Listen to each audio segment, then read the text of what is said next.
श्रीशैलेशदयापात्रम् धीभक्त्यादिगुणार्णवम् यतीन्द्रप्रवणम् वन्दे रम्यजामातरम् मुनिम् लक्ष्मीनाथसमारम्भाम् नाथयामुनमध्यमाम् अस्मदाचार्यपर्यन्ताम् वन्दे गुरुपरम्पराम् यो नित्यम् अच्युतपदाम्बुजयुग्मरुक्मव्यामोहतस्तदितराणि तृणाय मेने अस्मद्गुरोर्भगवतोऽस्य दयैकसिन्धोः रामानुजस्य चरणौ शरणम् प्रपद्ये लोकाचार्याय गुरवे कृष्णपादस्य सूनवे संसारभोगिसन्दष्टजीवजीवातवे नमः।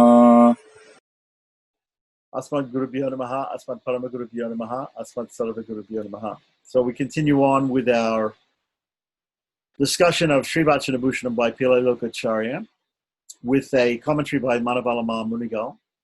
And we're going to start from section 40, which is beginning with Sutra 263.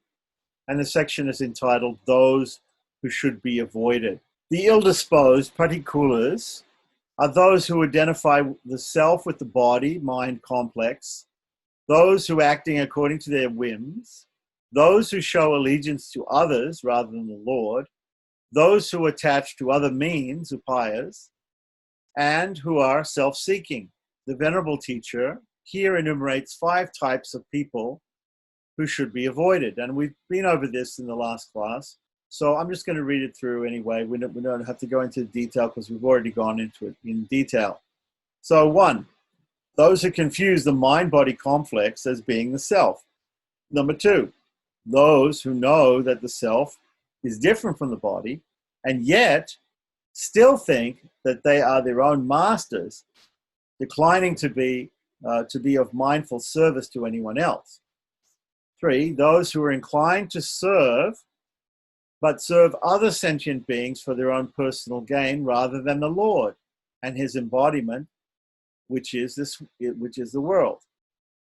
4, those who are engaged in the service of the Lord and his creation, but resort to various means in order to obtain liberation rather than simply relying on the Lord alone.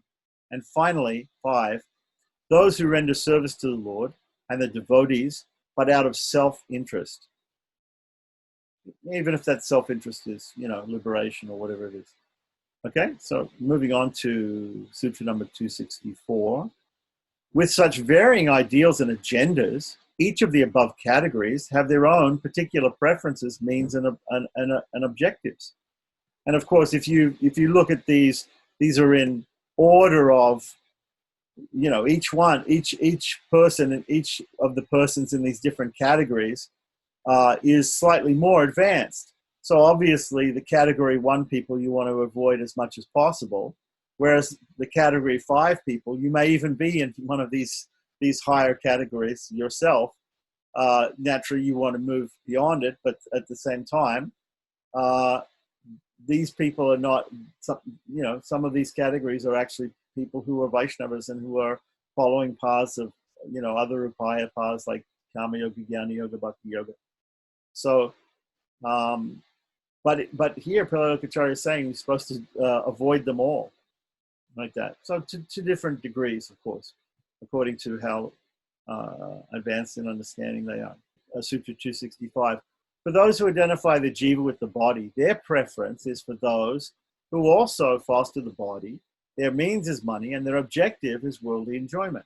For those in the second category who act through independence, their preference is for worshipping those deities who give the enjoyment of heaven, right? Their means is the performance of rituals, and their goal is the attainment of heaven. For those in the third category, whose allegiance is to others, they prefer to worship Brahma, Shiva, and the like. Their means is surrendering to them, and their goal is union with them. For those in the fourth category, devoted to other means, their preference is for Lord Srimanarayana, the Lord of all, as indweller of the gods, of the other devatas, the indweller, the Antayaman of Shiva and Brahma, etc. And their goal is the experience of the Lord, right? So their their practices by these different upayas, Karma Yoga, Jnana Yoga, and Bhakti Yoga, which are spoken of in the scriptures. So these are all scriptural things. There are other types of Vaishnavas. for those in the last category who are self-seeking, their preference is for Sriman Narayana, described in he who thinks of him in whatever form, which is a quote from Tiruvai 369. Their means are various, and their ultimate objective is self-delight rather than the pleasure of the Lord. So you have people who want to attain liberation. They want to serve the Lord, Sriman Narayana. They're doing bhakti yoga or one of these other forms of upayas, or even if they've given up that, even if they've done property, but their goal is not just simply to serve the Lord as kainkarya in Vaikuntha or service, but their goal is to enjoy liberation, enjoy the state of bliss in Vaikuntha. The self-seeking swaprayojana para are devotees who are oriented towards the Lord, but their service always has a self-seeking element to it. The quotation is from Tiruvai 369. O people of this world, don't be confused regarding the primeval one, the foremost of the Trinity, meaning Sriman Narayana, the Lord of gods. He is the Father capable of affording protection and also the Mother, and much more besides, you see. Be not confused that he is different from this one in the iconic form. In other words, don't think that the Supreme Lord Sriman Narayana is different from the deity that you see of him in the temple in front of you. Whatever form of God you contemplate on, that form is assumed by the great Lord, the hue of the expansive ocean. So he's like an ocean of all qualities, and there are many different forms that he comes in. We described those before. They're described in Pancharatra as basically being 5. Para, Vyuha, Vibhava, Antaryaman, and Archa. So the Archa form is a deity in the temple, like that. And then there are even other forms of the Lord which are not described in Pancharatra, which are perhaps temporary forms of the Lord, like the Vishvarupa. We can see Lord Krishna in the Bhagavad Gita talks about different objects in this world that he considers himself to be, to represent him. And ultimately, the whole universe is God. You know, in Vishishtadvaita Vedanta, through the doctrine of Sharira Shariri Bhava, that we feel that the world and the souls are the body of God. So, continuing on with Sutra number 266, the first 3 categories mentioned above are subject to rectification. Okay, so we just remind us of the first 3 categories up here. We had the people who confuse the mind-body complex with the self, those who understand the self is different from the body, but think that they have other masters or other devatas or other even powerful people, human beings, to worship, right? And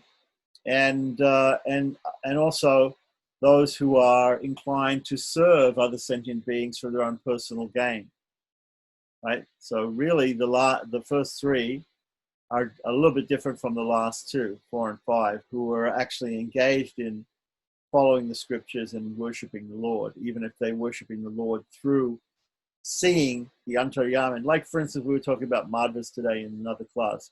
The Madhvas, they are Vaishnavas, they worship all the demigods because they think that the Antaryaman, the super soul of that demigod is Lord Narayana, Sriman Narayana, and therefore they worship that demigod, and they think that the benefits coming from that demigod are actually coming from Lord Narayana, and they think their worship is going to Lord Narayana.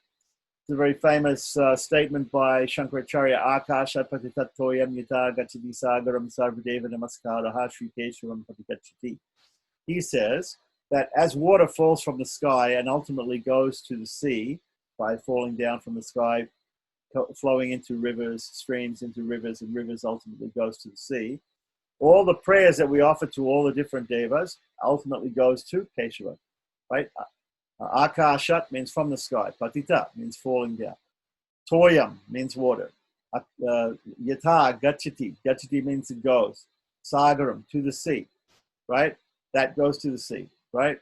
Sarvadeva, all the devatas, all the demigods. Namaskaram, the prayers that we offer to them, the obeisances that we offer to them. Sarvadeva Namaskara, Sri Keshavam, the Lord Sriman Narayana Keshava, pratigachati, that actually goes to them, actually goes to him, right? So again, getting back to Sutra 266, the first three categories of these people, right, as distinguished from the last two mentioned above, are subject to rectification because they're really not Vaishnavas, whereas Madhvas are Vaishnavas. Other people, Gaudiyas, other people are Vaishnavas, and even the fifth category might even be Sri Vaishnava, the person who's taking the property. Okay, so they're not. We don't try to rectify those people because they're on a good path, and they have faith in a particular path. They have faith in a scriptural path, and they have faith in the Supreme Lord, Srimad Narayana, in whatever form, Krishna, Rama, Narasimha, whatever it is, and they're worshiping him. They're not worshiping, even maybe they're worshiping externally worshiping some devata, but they're thinking in their mind that I'm worshiping Narayana, who's the super soul of this demigod or devata.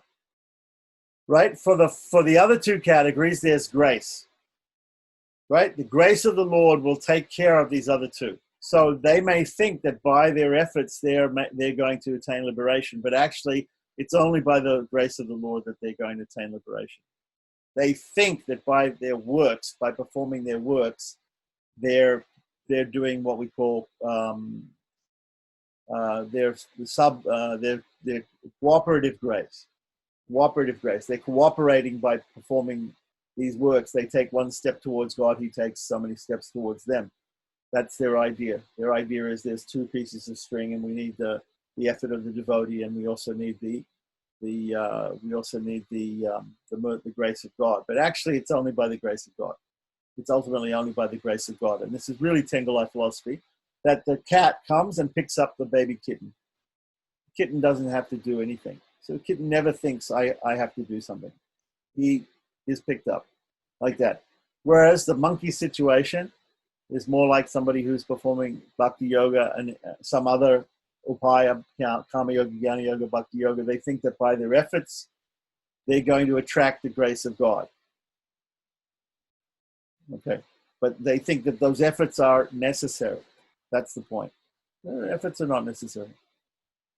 So, moving on to Sutra number 267, the karma of the first three. Remember, we're talking about 5 different types of people. We should, if we're ultimately thinking very purely that we're only performing the supreme service of Srimad Narayana, if we're thinking like that, then we should avoid those other people who have ultimately have ulterior motives. Basically, they have ulterior motives. The karma of the first 3 is only destroyed by running its full course of experience. So the first 3, distinguished from the last 2, the first 3 are really people who are, they're either completely engrossed in mind-body complex, in material stuff, or they're worshiping demigods for some material benefit to go to heaven or whatever it is. But they're not, or to just increase their money and their sense gratification, whatever it is. Those people, their karma has to run its full course. But the fourth subject is destroyed by atonement. So you have people like Madhvas who, they're worshipping devatas and everything like that. They're still Vaishnavas, but they think that they have to perform some atonement if they commit some sin, or even if they feel that they perform some meritorious thing. They think that they have to commit they have to do something to alleviate themselves from the reactions, either good or bad, from their actions, from following these different paths like karma yoga, jnana yoga, and bhakti yoga. And that of the 5th subject is destroyed by the mediatrix Lakshmi. So the 5th person, that person who is actually a prapana, but he really thinks that my main goal is to attain Vaikuntha and just enjoy being in Vaikuntha and enjoy being with the Lord in Vaikuntha. And he doesn't actually think that it doesn't matter whether I attain Vaikuntha, but I only want to serve the Lord in whatever way. We can look at the Shikshastakam of Sri Chaitanya.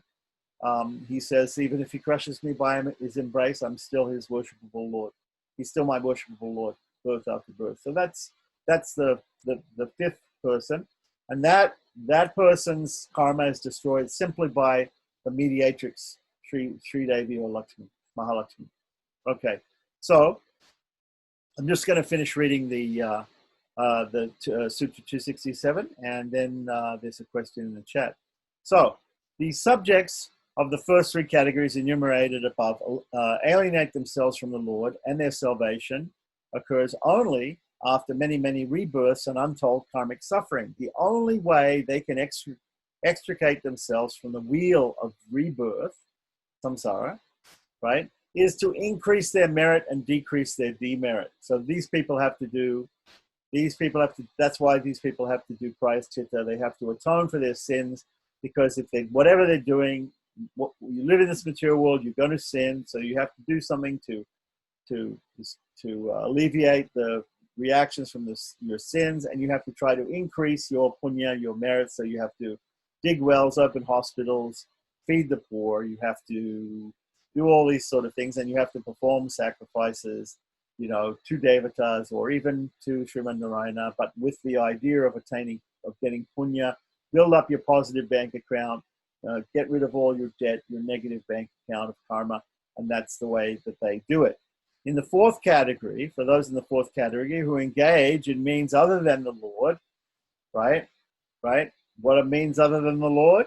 Karma yoga, jnana yoga, and bhakti yoga are means other than the Lord. Remember, the Lord is the upaya.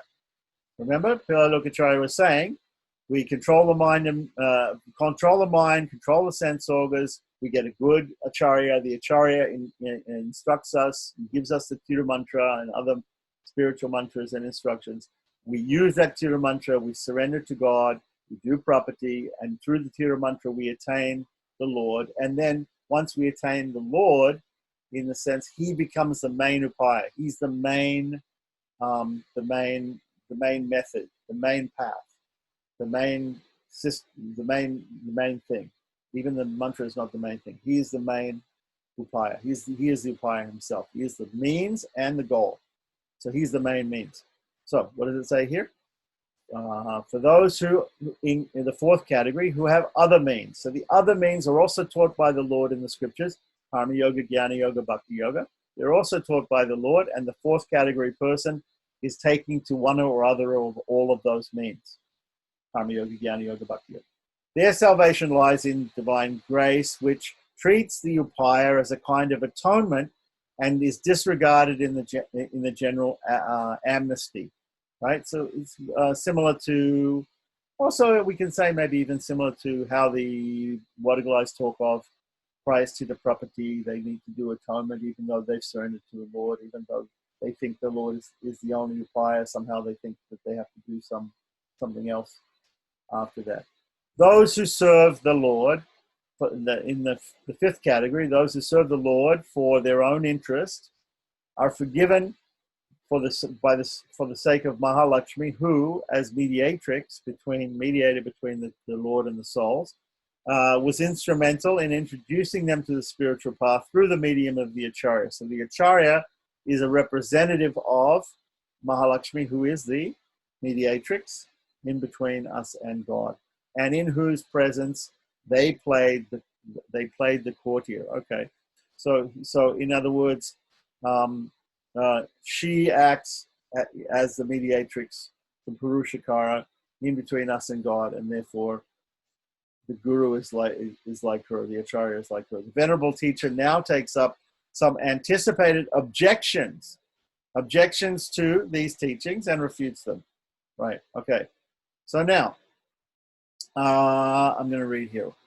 Would you say that the Gaudiyas are always also committing atonement? Yeah, of course. There are, the Gaudiya scriptures are full of ideas of atonement. For instance, we say there is that simply chanting the holy name of the Lord, right? Sanketyam parihasyam va stobam helaniviva vaikuntanama grahanam ashesha grahanam vidu. Just chanting the name of the Lord is enough, even if you're joking, even if you're fooling around, whatever it is.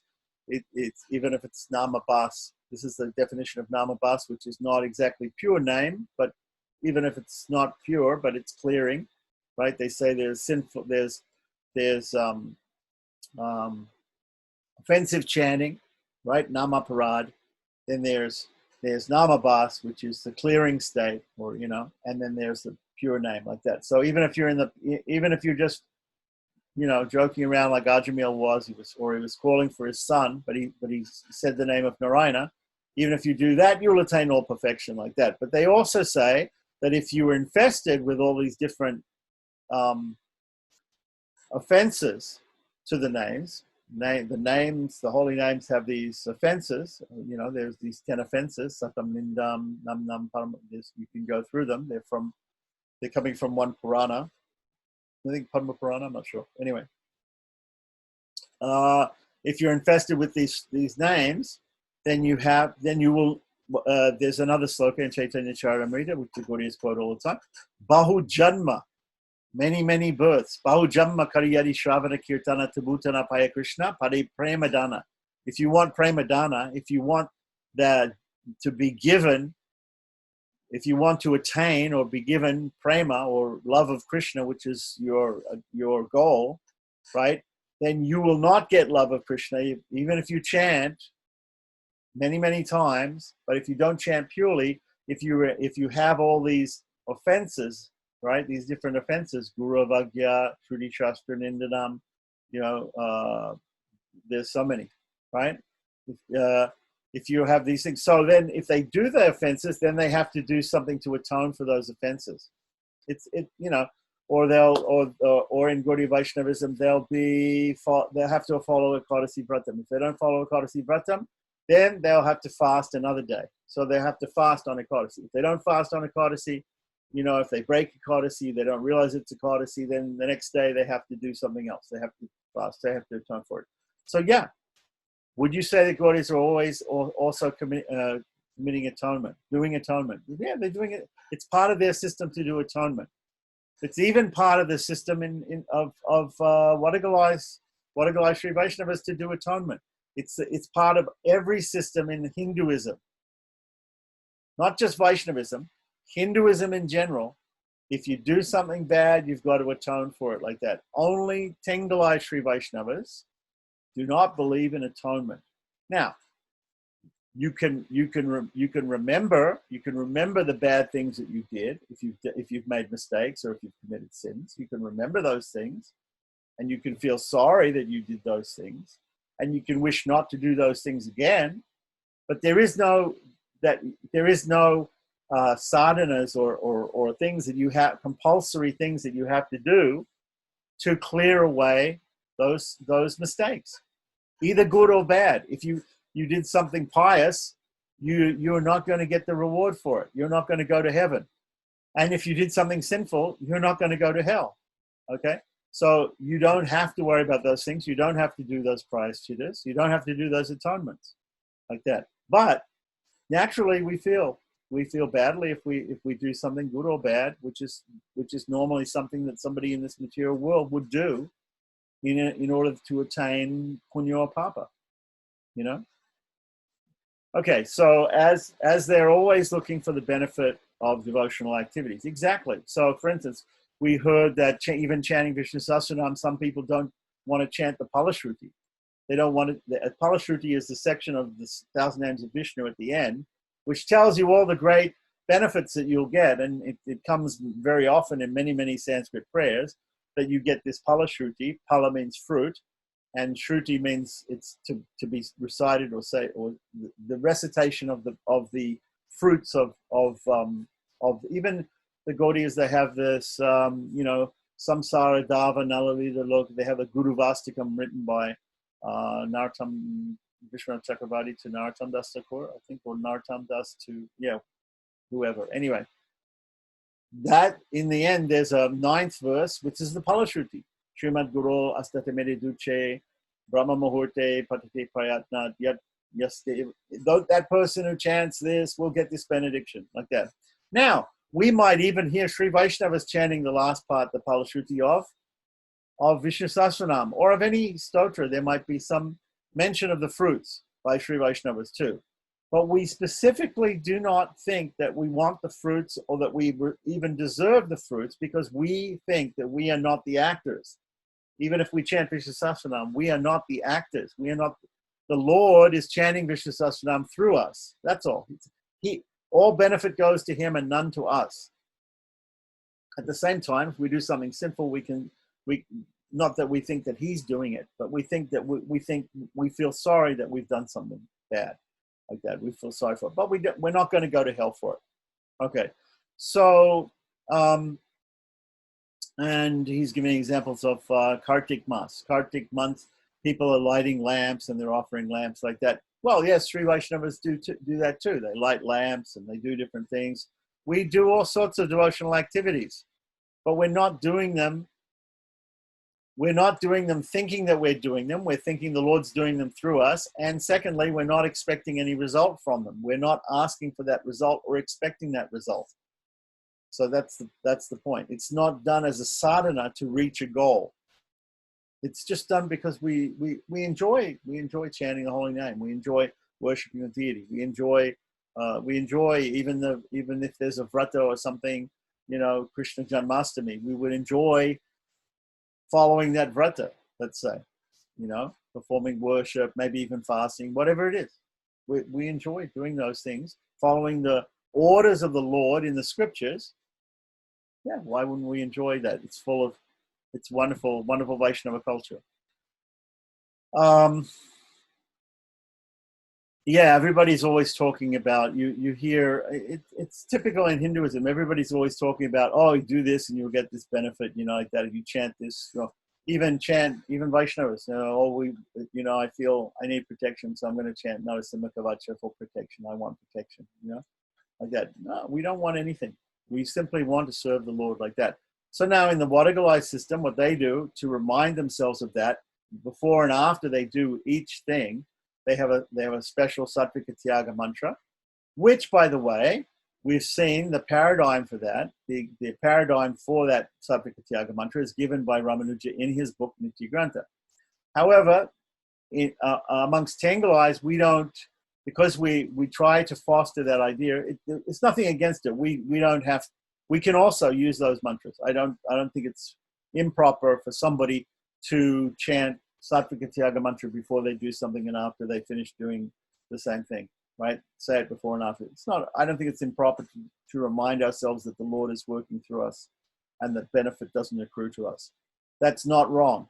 But normally, Tengalais, we don't think about those things because we're constantly understanding the Lord's working through us, and so maybe we don't need that reminding of that, and we simply say at the end, Kayena vachama sendriyava buddhyapana vapakesva kuromi yad chakalam parasmai Narayanaiti samarpayami, unto Lord Narayana all the fruit of it goes, like that. So even if we say, oh, there's all these fruits and things, even if we say after chanting Vishnu Sahasranam, we say, the Brahmana Vedanta go, like the Brahmana is going to get Vedanta, he's going to understand Vedanta, and the Kshatriya is going to have victory, and the Vaishya is going to make a lot of money, and the Sudra is going to have happiness, Okay, we can say that, right?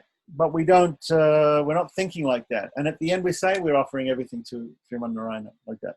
It's not really ours to offer to him. That we have to remember. It's not really, the fruit of anything that we do is not really ours to give to him, right? It's like you're a slave. Imagine you're a slave. You should imagine you're a slave, because that's what you are. You're a slave. You're a completely bonded servant, of the Lord. There is no other master. So you're a slave. Imagine you're a slave, and the master says, "Oh, go pick the crop. Go harvest the rice. So the slave goes out and harvests the rice, right? Now, is the slave's mentality? Does he think, "Oh, I just harvest all this rice, right? Let me enjoy the fruit of that"? No. He harvested the master's rice. The master told him to go do it. He went, did it. The benefit goes to the master, not to the slave.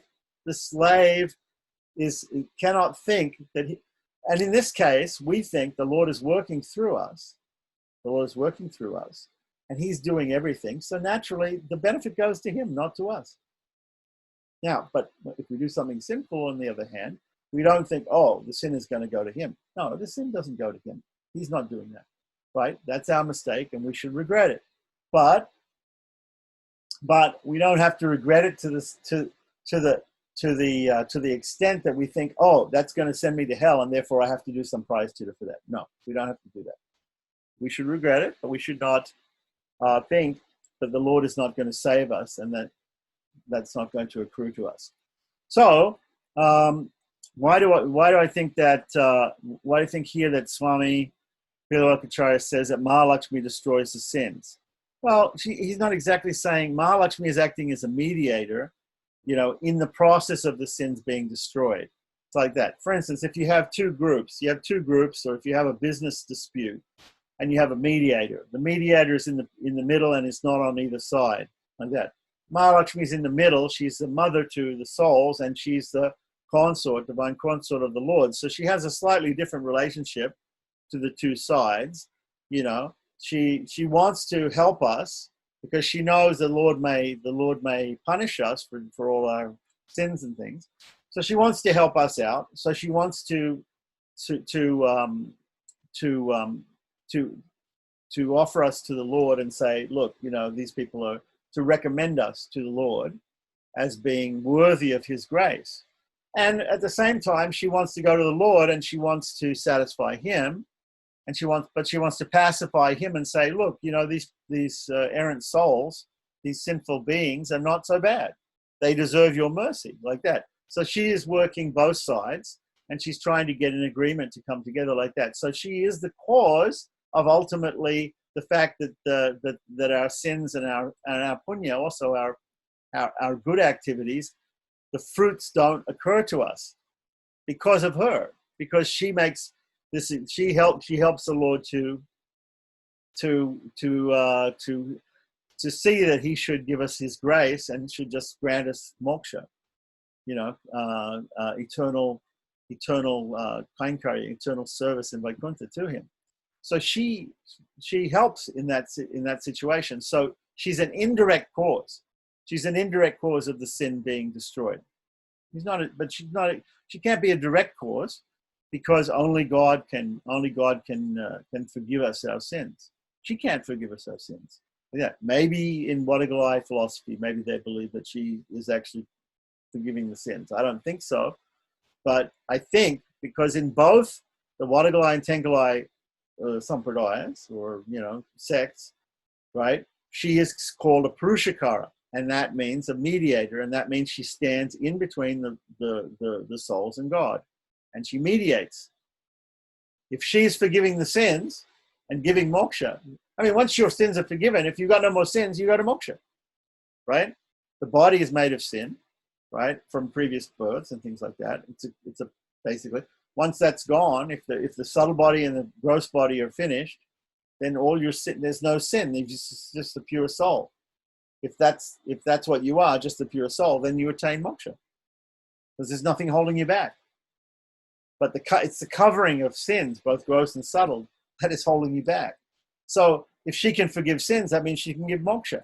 But she doesn't give moksha, and even the what did I say? She can give moksha, but she doesn't do it. She never does it. She defers to whatever her husband or the Sriman Narayan, whatever he decides, she defers to him.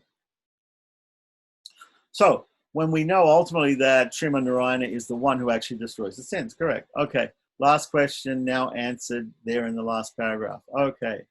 So let's have a look at Sutra 268 now. Choosing a means, remember upaya, right?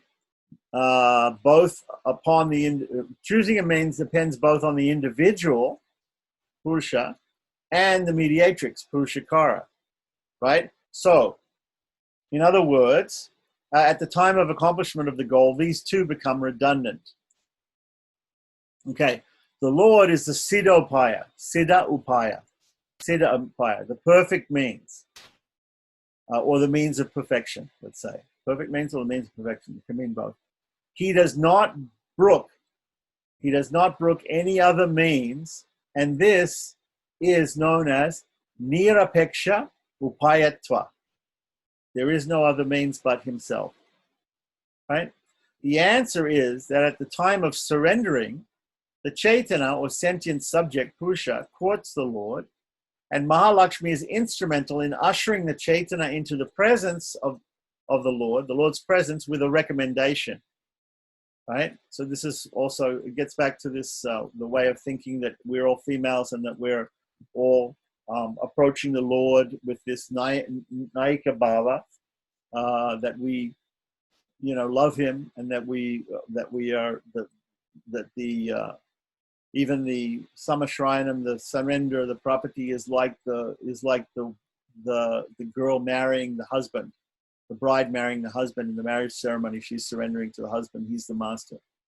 And so just like that, we are surrendering to the Supreme Lord. He's our only Lord and Master. And so the Gaudias have a similar thing like this. Oh, you can't go directly to Lord Krishna. He's going to recommend you if you're thinking that you're like a gopi, serving him as a gopi, and Radha is going to recommend you to Krishna. So a very similar sort of idea. After the act of sharanagati or property and the acceptance, surrender, and the acceptance by the Lord, he needs neither the assistance of the Chaitanya nor of Mahalakshmi.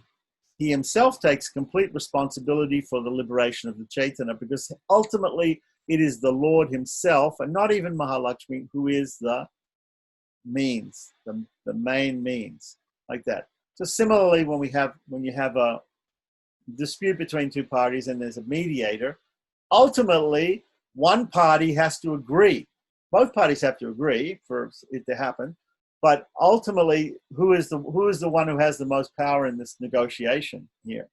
It's not the jiva. Jiva doesn't have the most power. The jiva's in samsara, and he's suffering or enjoying only according to his karmas. He has very little power, and that's why in the system of property we feel complete helplessness and hopelessness, right? So in the mediation, in the discussion, the jiva has very little power. Mahalakshmi has more power. She's the consort of the Lord, and he's going to listen to her, like that. But even her, ultimately, she doesn't have the power. Ultimately, the Lord has the power, and he's the only one who's going to save us. So ultimately, he is the primary upaya. He is the main means. He is the siddhupaya, the perfect means, like that. So after we do property, which includes the acharya, which includes Mahalakshmi, acharya being a representative of Mahalakshmi, includes Mahalakshmi as the Purushakara, the mediator. After we do that, then after that time, if once we're accepted by the Lord, there is no need for Mahalakshmi to mediate anymore. There is no need for the acharya to mediate anymore. It's done, right? Because what does Lord Rama say?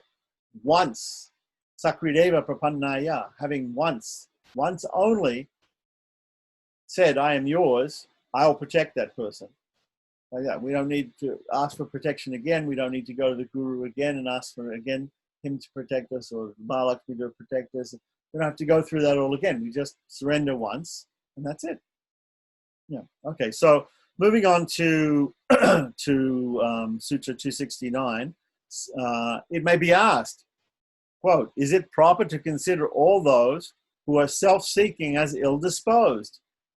It's a good question, because the people who are self-seeking, the people who want to get liberation, just to enjoy liberation or something like that, they're approaching the Supreme Lord. That's the right person to approach.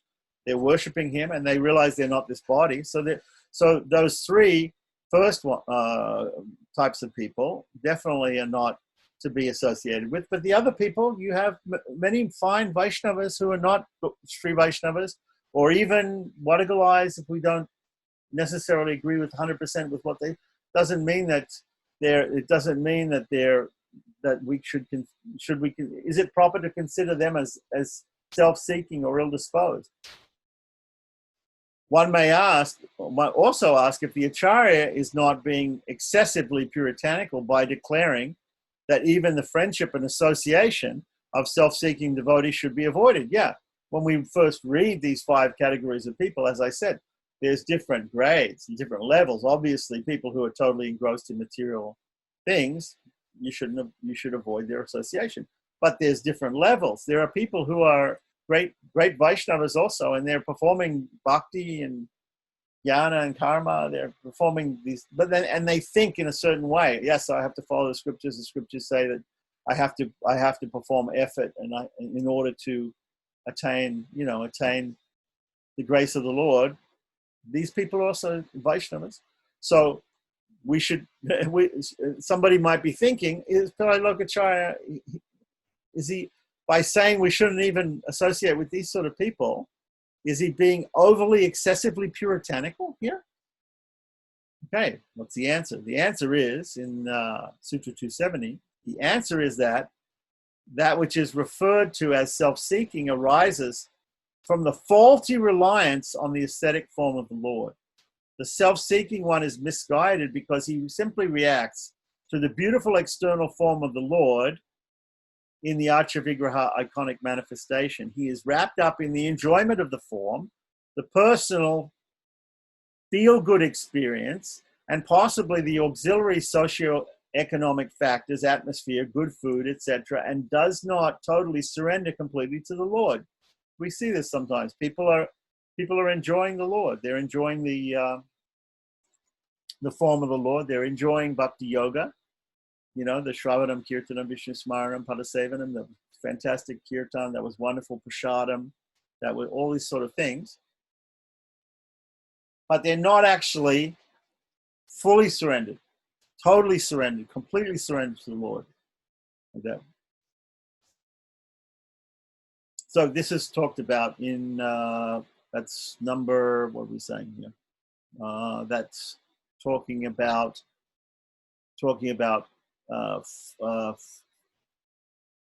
4 and even 5. The two types of persons that are described in 4 and 5, right? Even the person might be, interested in just in seeking liberation as as enjoyment, spiritual enjoyment. So 271. Therefore, there is no fault in saying that the self-purposed one is ill-disposed. Okay, so that's his point. That Pilakacharya is not being overly critical here of certain Vaishnavas, certain devotees of God. Therefore, it would be better not to associate with these people, as it may lead to disturbance of one's sadhana by engaging in disputation with them. I don't really agree with the use of the word sadhana here, because the Prapana doesn't really have a sadhana in the sense of, if we say that sadhana is a path of effort in order to, I'm sure that Rama Ramanujacharya doesn't mean that here, but when he uses the word sadhana, but the point is, it's a disturbance to us, right? If we associate with Madhvas, if we associate with some Gaudiyas, or even some Wadagalites, because they don't understand fully the true nature of the soul as being totally, absolutely subservient to the Lord. Therefore, and they think about there has to be this prayaschitta thing going on. These are all wrong notions according to us, according to our understanding of the true nature of the soul. But therefore, right? Yes, it may be a disturbance. Now, if you can associate with people like that without getting into a quarrel over Nirhetika Kripa or Sahitika Kripa, whether it should be cooperative grace or simply causeless grace, right?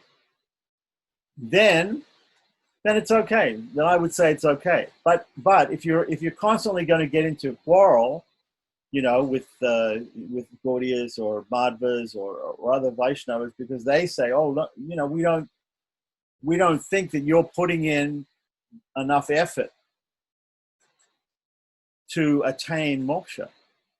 But what you're doing is not, you're not going to get there, because look, in the scriptures it says, you should chant 100,000 names or 300,000 names a day, and you're not doing that, like that. Well, most of you guys are not doing that either. So, but I don't want to get into a tit for tat with people. You're not fasting on Ekadasi or on the holy days, and Bhishma Panchaka is coming up, and you should fast for 5 days, or people are trying to tell you that you have to perform some big penances and do this and do that. And, it's there in the scripture. You have to do those sort of things like that. If you don't do those things, then, Krishna in the Gita says you have to take birth in a pious family again, and you can't attain liberation without doing work.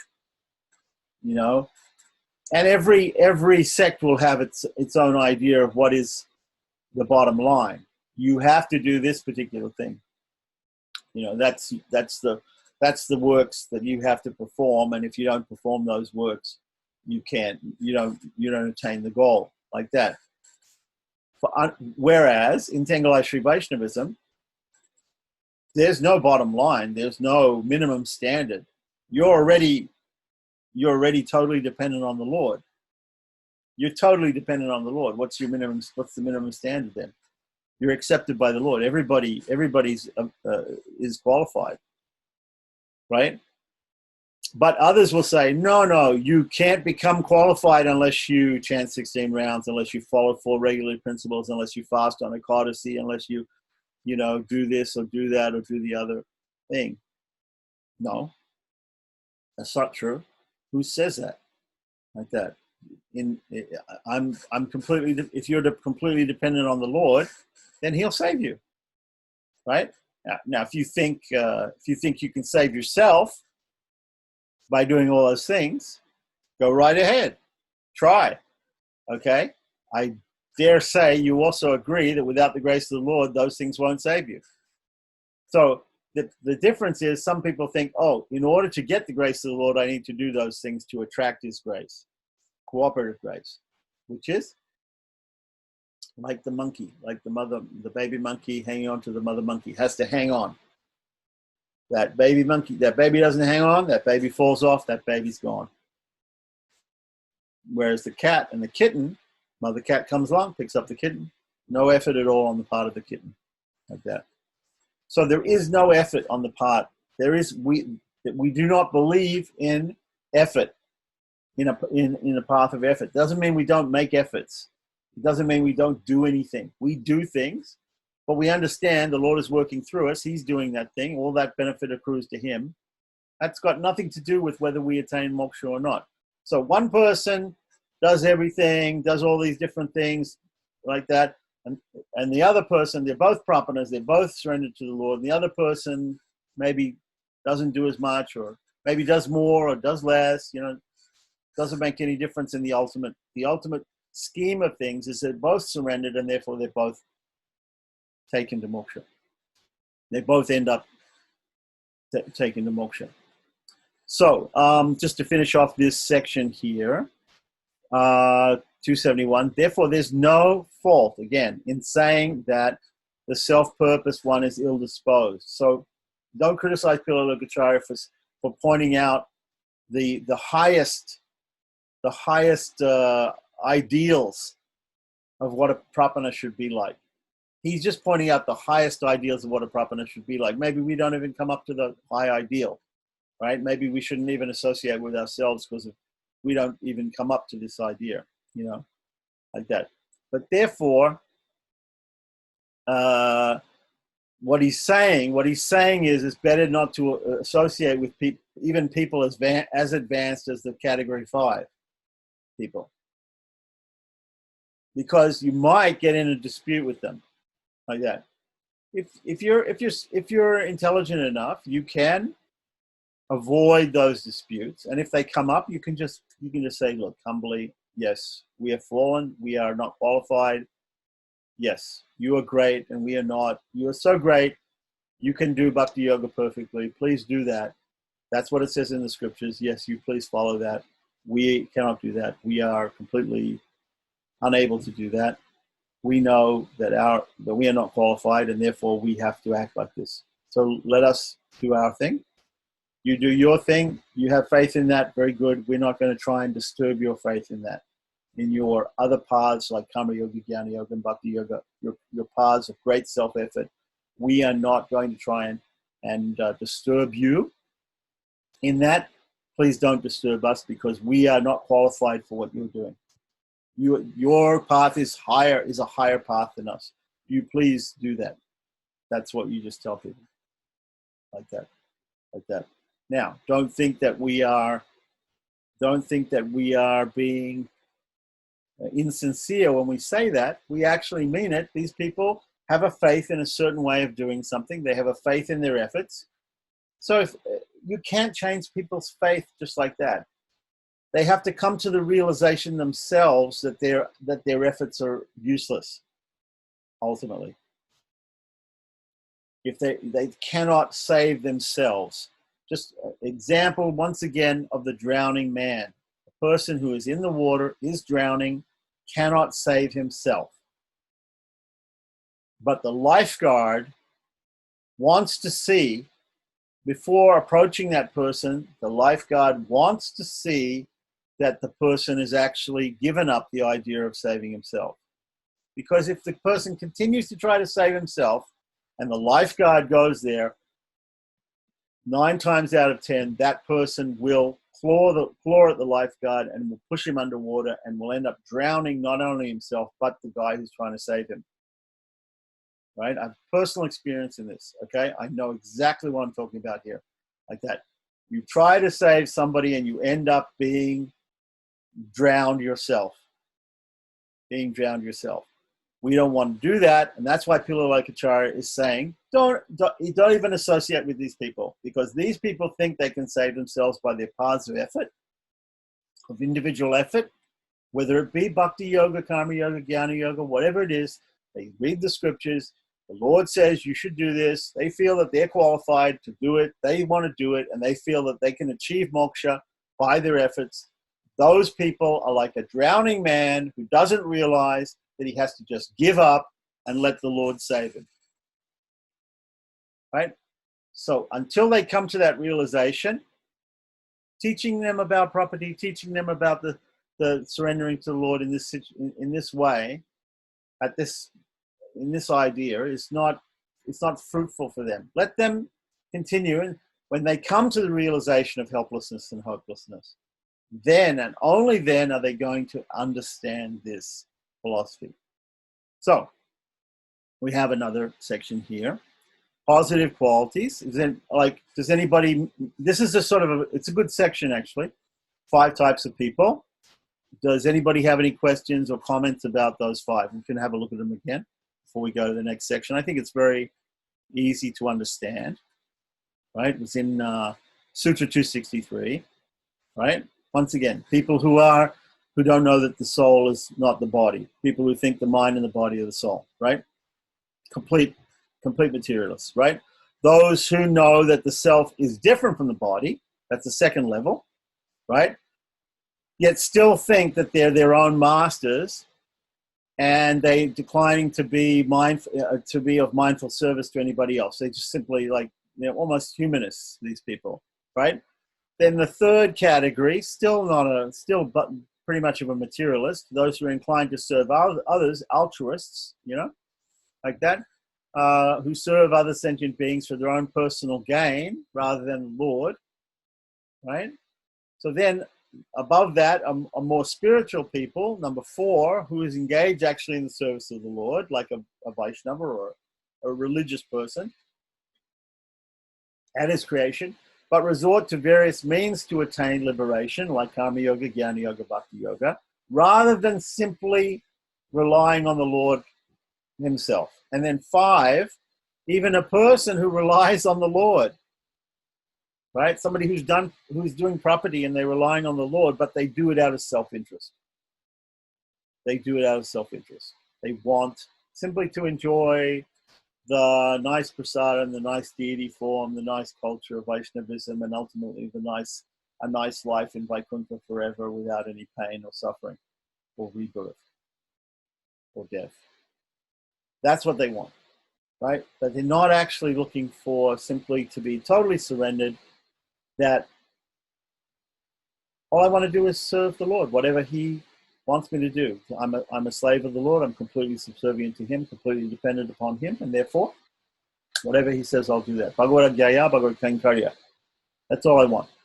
His order, by his order, and for his service. That's it. That is what we're aiming for. Okay, so it's an ideal. It's very, as the commentator says here, it's a high ideal. Okay, whether we come up to that ideal or whether we don't come up to that ideal, as it was said here in 267, that even if we're in category 4 or category 5 of our thinking, we're going to be saved. Not the first 3 categories, but the others are going to be saved. So even those people who are doing bhakti yoga, the Gaudiyas, the Madhvas, they can be saved. They're worshipping Lord Vishnu. Yeah, probably he'll have grace on them and say, look, these people think that by doing these efforts, they can attain moksha. Yeah, okay. That's what's in the scriptures. So let me give them my grace also. Yeah. But they don't realize they don't have to do that. They don't realize actually that they cannot do that without his help. That he's actually doing it through them. So they're very great. Let them do their positive effort. We understand it's not actually the absolute truth of the soul, the absolute truth of the nature of the soul, to act like that, to act independently of the Lord, even to serve him. Okay. So next section, unless there's any questions or further comments about that. Positive qualities to be developed. That's nice. So, Sutra 272, it's obvious that it's difficult to renounce everything that proceeds from the object of enjoyment. It can be seen that from some of the hymns of the Alwars, that they could also have been classified as self-seekers, right? Because they express some emotional attachments to the Lord, to his divine form, and this is given as part of categories 4 and 5 above. Sometimes going so far as to publicly impeach the Lord for his lack of response, right? So this is also very high devotional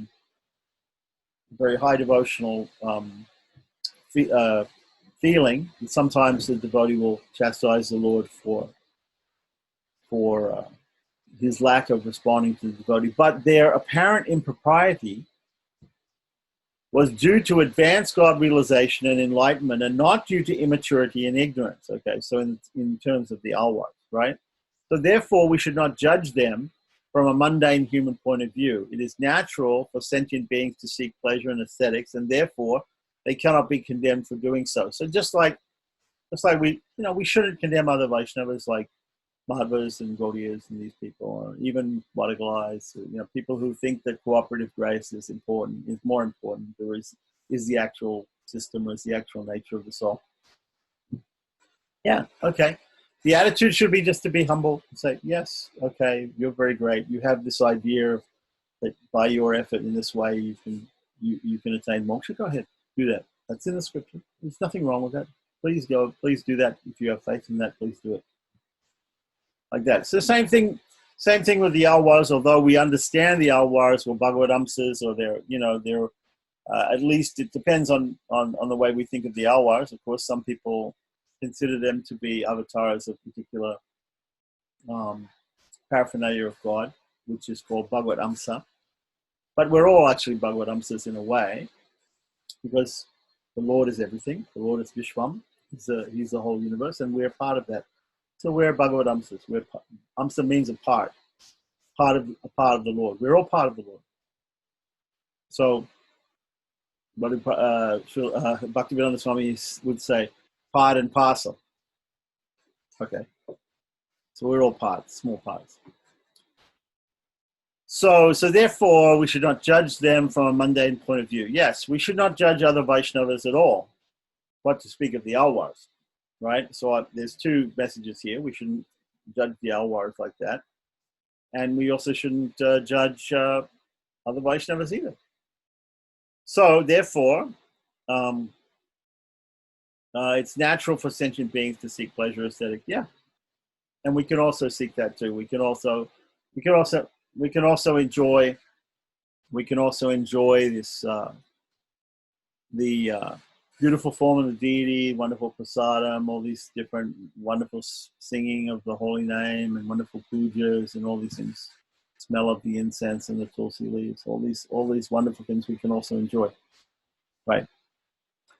So continuing on, conversation between deaf and dumb. This is a quotation. How can it desire anything else? Another quotation. So the first conversation between deaf and dumb is a quote from Nachia Tirumoli. Nachia Tirumoli is written by Andal Godadevi, right? She wrote two things. She wrote Tirupavai, 30 verses, and Nachia Tirumoli. Tirupavai is about her conceiving of herself as a gopi and waking up the other gopis in Gokul and going and worshipping Goddess Katyayani to get Krishna as her husband. So that's all. It has a lot of themes in it. And Natya Tirumoli is her imaginary wedding or marriage to Lord Ranganatha, like that. So in that, she says, Andal speaking to her friends, to me, who has developed an infatuation with Krishna, that cannot be understood by you, whose desires are quite different from mine. Your prattle is like conversation between deaf and dumb, right? So what is Andal saying? She's saying, I'm infatuated with Krishna. I love Krishna. I love the form of Krishna. I love Krishna. And my love for him is so great that you can't understand it. And she's talking to her friends. Maybe she's considering herself to be like even a cowherd girl, a gopi, right? And he's saying, you're talking, whatever you say, to me, doesn't mean anything. Whatever you say doesn't mean anything. It's like this conversation between deaf and dumb. It's like if a deaf person speaks, or a dumb person can't speak, and a deaf person can't hear. So a conversation between deaf and dumb is like, it's completely useless, right? So that's what she means by that. She just says, your talking is just, I don't hear that. It's just useless conversation, what you're talking about. Why? Because I love Krishna so much, and you can't understand how much I love him. Please take me to a place near Mathura, the place of Krishna, who reached the arena even before the wrestlers arrived there. We're talking about Chanura and Mustika, the two wrestlers that Kamsa had in the arena in Mathura, and who were killed by Krishna and Balaram, and who was raised in the house of a different mother after leaving his birth mother. That's an allusion to Krishna being born in the jail cell of Kamsa from Devaki and Vasudeva, and therefore being brought to Gokula by Vasudeva, and traded for the girl child that Yasoda had, and therefore being brought up by foster parents Nanda and Yasoda. So that's an allusion to that. So, but anyway, why is this being? What's the meaning of this quotation? The meaning of this quotation is conversation between deaf and dumb doesn't mean anything if you love the Lord, if you're loving the Lord, right? And then how can it desire anything else? So from Stotra Ratna 37, how can my mind, which is firmly set upon your nectar-shedding lotus feet, ever desire anything else? It is well known that when there's a lotus full of pollen, the bee does not even look at the thorny pollenless Ikshuraka flower. I don't know what an Ikshuraka flower is, I'm sorry. But obviously there's some thorny pollenless flower. So if a bee doesn't find anything, maybe it goes to some useless flowers. But if it sees a beautiful lotus full of pollen, obviously the bee is just going to go there, like that. So this is explaining how we can be attracted to the form of the Lord. Both of these quotes, they explain how we can be attracted to the. There's nothing wrong with being attracted to the form of the Lord. So when these positive characteristics increase by the grace of a true acharya, the enlightened one dwells in the presence of the acharya and in the presence of the Lord. He speaks of the acharya's greatness and of his inferiority. People are always saying, Adiyen, I'm your servant, like that, in front of their acharya. They're always meek and humble. Even if they're great scholars, it's called Naichana Sandhanam, always self-abnegation, thinking of oneself as very lowly. His prayers are the recitation of the spiritual lineage, Guru Parampara. So when we get up in the morning, after we take bath and Tilat and different things, we say this Guru Parampara Anusandhanam. Or just like when we start this class, we always say Asmat Guru Bhyo Namaha, Asmat Parama Guru Bhyo Namaha, Asmat Sarva Guru Bhyo Namaha. We remember the Guru Parampara like that. That's a very simple way of doing it. There's of course other prayers to be chanted. There are the different pranam mantras or taniyans of the different acharyas.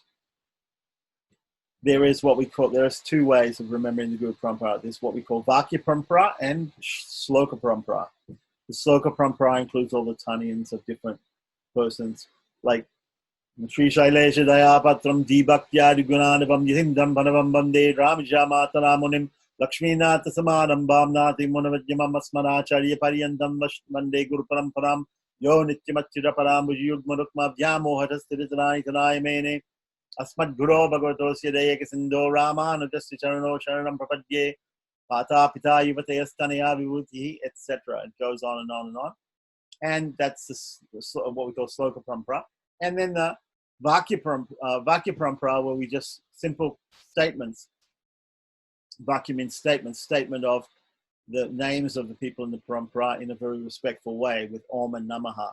So, Asmat Guru Bhyo Namaha, Asmat Parama Guru Bhyo Namaha, Asmat Sarva Guru Bhyo Namaha, Shrimati Ramanujaya Namaha, Shrimati Paranghoshadasaya Namaha, Shrimati Munumay Namaha, Shrimati Ram Mishrai Namaha, Shrimati Shirvopaya Namaha, Shrimati Vishwaksenaya Namaha, Shri Namaha, Shri Dharaya Namaha, like this. It's mentioning different people in the Guru Parampara. So that is, and the Dwaya mantra says here, so recitation of this is what's recommended, because the Dwaya mantra is the essence of property. Or not, of course, in the Tiru mantra is also properties explained. Tiru mantra Om Namo Narayana explains about property. Even the syllable Omkara can explain about property. But Om Namo Narayana and Dwaya mantra Sriman Narayana Charano Sharam Papadye Srimate Narayanaya Namaha is very, very clear explanation about property. And all the mantras that we get from the acharyas, but specifically the Dwaya mantra is usually equated with property. Why? Because specifically when Ramanuja wrote his Gadyas, or his 3 prose works, the first one being Sharanagati Gadya, in the Sharanagati Gadya he actually mentions the Dwaya mantra. Sharanagati means property, it means surrender. So it is the song of surrender. It's the prose song of surrender. And in that Sharanagati Gadya, the Dwaya mantra is given in there. So he very much Ramanuja emphasizes the Dwaya mantra. And he says to his disciples also, there were like, I'm not sure, but there was a whole lot of different last orders that Ramanuja gave before he passed away. And one of them was to spread the teachings of Sri Bhashya. If you can't do that, you can do this. If you can't do that, you can do this. If you can't do all these things like that, you can simply chant the Dwaya mantra. Just constantly chant the Dwaya mantra. That's the bottom line. So he imbibes the teaching and emulates the conduct of former acharyas and avoids association with non-Vaishnavas and their attachments. He renders service to the acharya and to the Lord. Nice. Okay, so in this passage, there's a lot to unpack here. The venerable teacher, Tilalokacharya, picks up from Sutras 259 to 261, the positive characteristics being eulogized are wisdom, devotion, and dispassion. So what he's done is he's given a negative thing there. The last section was negative. Don't associate. Here's 5 types of people. Don't associate with those people. And here what he's saying is, what are the positive qualities that we can get by not associating with those people? Okay. So he elaborates upon the ideal conduct of the enlightened one. The prapana is further enjoined to, 1, reside only with the acharya or near temples. Right? 2, he should only ever praise the greatness of the acharya and express his own inferiority. 3, he should constantly be mindful of the succession of spiritual masters, pay them reverence, and constantly repeat the Dvaya mantra. Sriman Narayana Charano Sharanam Prapadye Srimate Narayanaya Namaha. 4, he should spend his free time studying and memorizing the teachings of the previous acharyas and practice applying them in his daily life. 5, should shun the company of non-Vaishnavas and all the favors extended by them. 6, he should dedicate himself to the support and service of his acharya and to serving the Lord residing in the temple. Very simple sort of things like that. Even in Gaudiya Vaishnavism, there were 5 things which Sri Chaitanya told his disciples. He said, Sadhu Sangha Nama Kirtana Bhagavat Sravasa Mathuravasa Sri Mutira Shradya Sevanna. What is the same? It's basically the same things as being said here. Sadhu Sangha, associate with other like-minded Vaishnavas, right? Which he's saying here reside only near the Guru, near the Acharya, or in the company of others like that who are of like mind. Sadhu Sangha Nama Kirtana, chant the holy name. It means go, in this sense, what we're talking about here is chanting Dvaya mantra, chanting the Guru Parampara, which are the source of our spiritual strength from doing property. It's the method of doing property, right? Sadhu Sangha Nama Kirtana, Bhagavat Shrasa. Listen to the Bhagavatam means spend your free time studying and memorizing the teachings of the previous acharyas or the shastras, right? Sadhu Sangha Nama Kirtana, Bhagavat Shrasa. Mathura Vasa, live in Mathura, so live near a temple, live near the acharya. Sadhu Sangha also means shun the company of non-devotees. Don't be with people who are non-devotees, right? Sadhu Sangha Nama Kirtana, Bhagavat Shrasa. Mathura Vasa, Sri Mutira Shradya Sevanna means worship the deity with faith and veneration. So he also says that serve the Lord residing in the temple, but it also means serving the acharyas. How do we serve the acharyas? If there's an acharya right next to us or with us, we can serve him. And who is an acharya? Every Vaishnava we have to see as an acharya. Not just our person who's given us Samashrayanam or Diksha Guru or something like that, but all Vaishnavas there like that. We should think of them like that. Even the gurus, even the acharyas, they see their disciples to be like that. They want to serve their disciples because they feel that they are like their acharyas. So that's the nature of the true acharya. Okay. So let's see.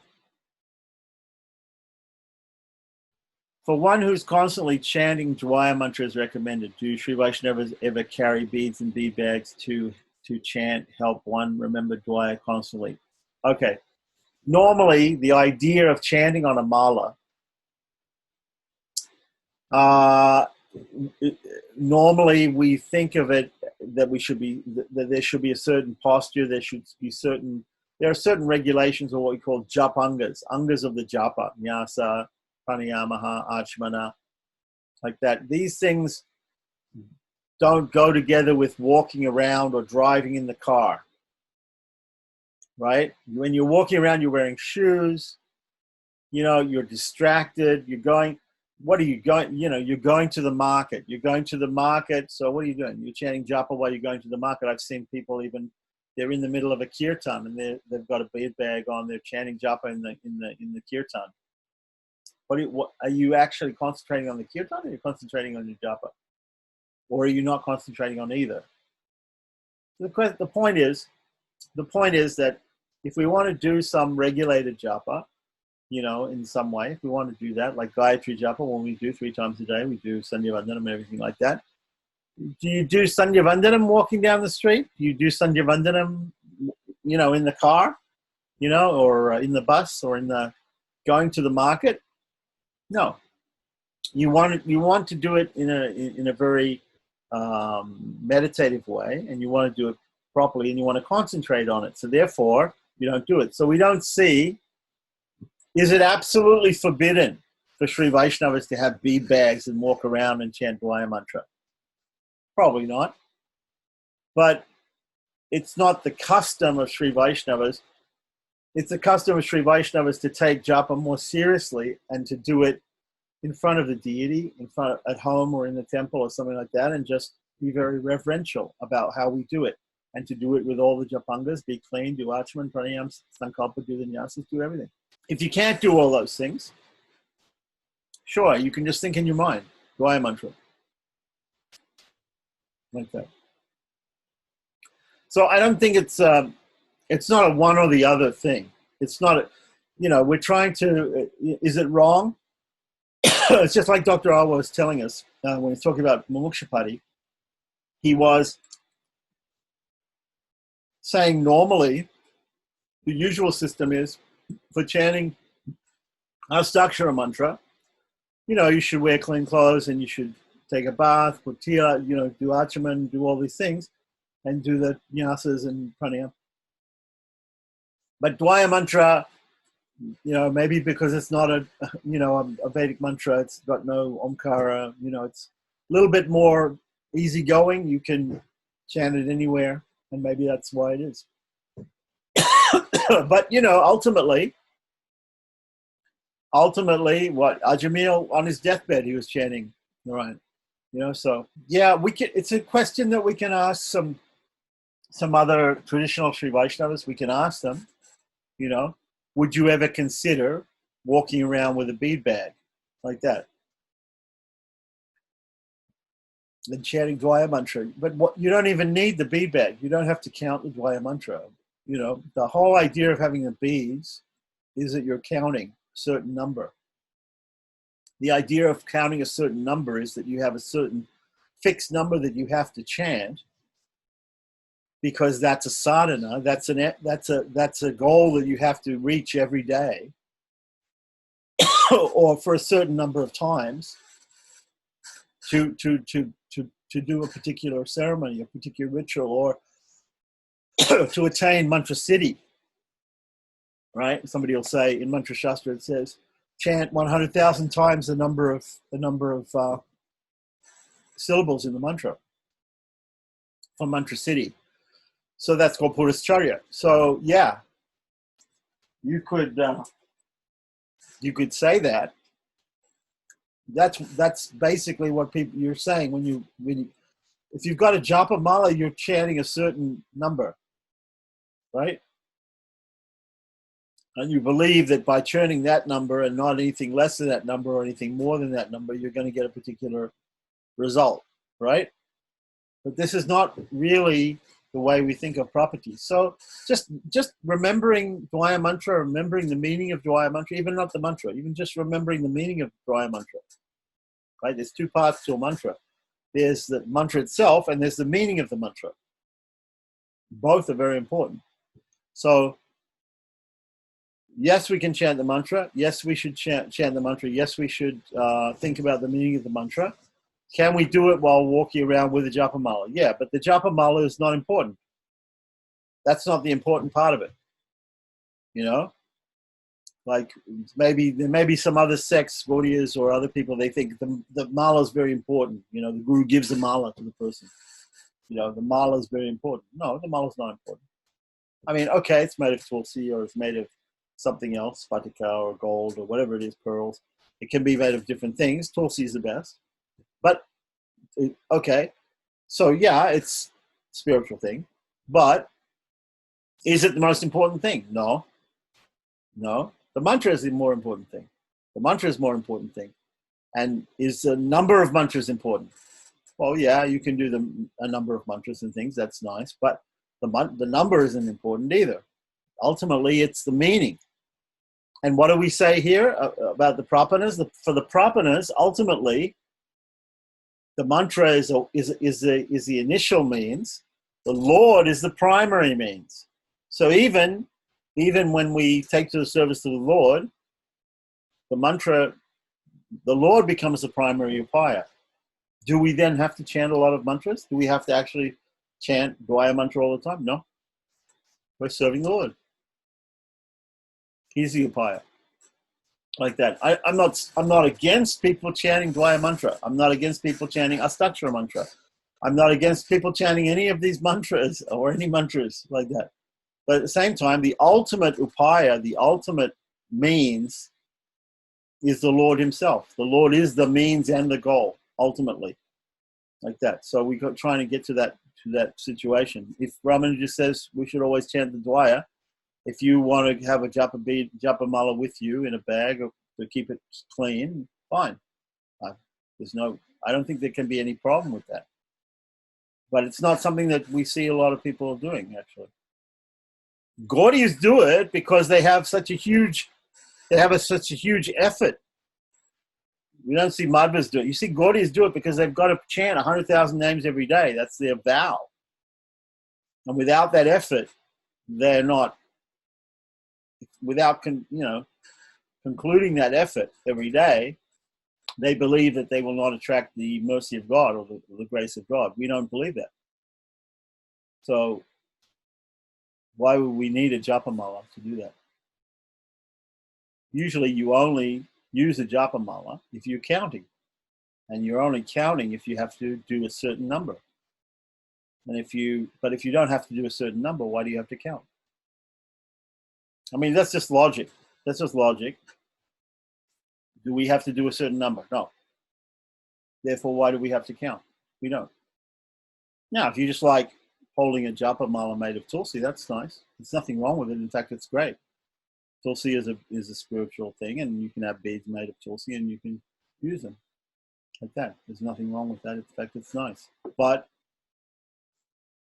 when Sri Vaishnavas, when you see Sri Vaishnavas, when they're doing a Sudarshana Homa, they'll do japa of Sudarshana mantra before they do the Homa, right? They'll have japa malas there, and they'll do japa, and they'll do a certain number, because that's the ritual. The ritual says you should chant this many times, and then you should do this many ahutis or offerings into the fire with the mantra.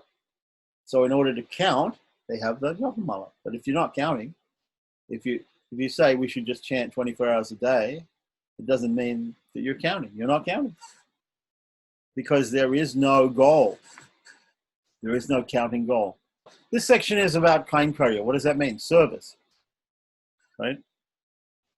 So, Sutra 275, the service the Lord referred to above is to be learned from the scriptures.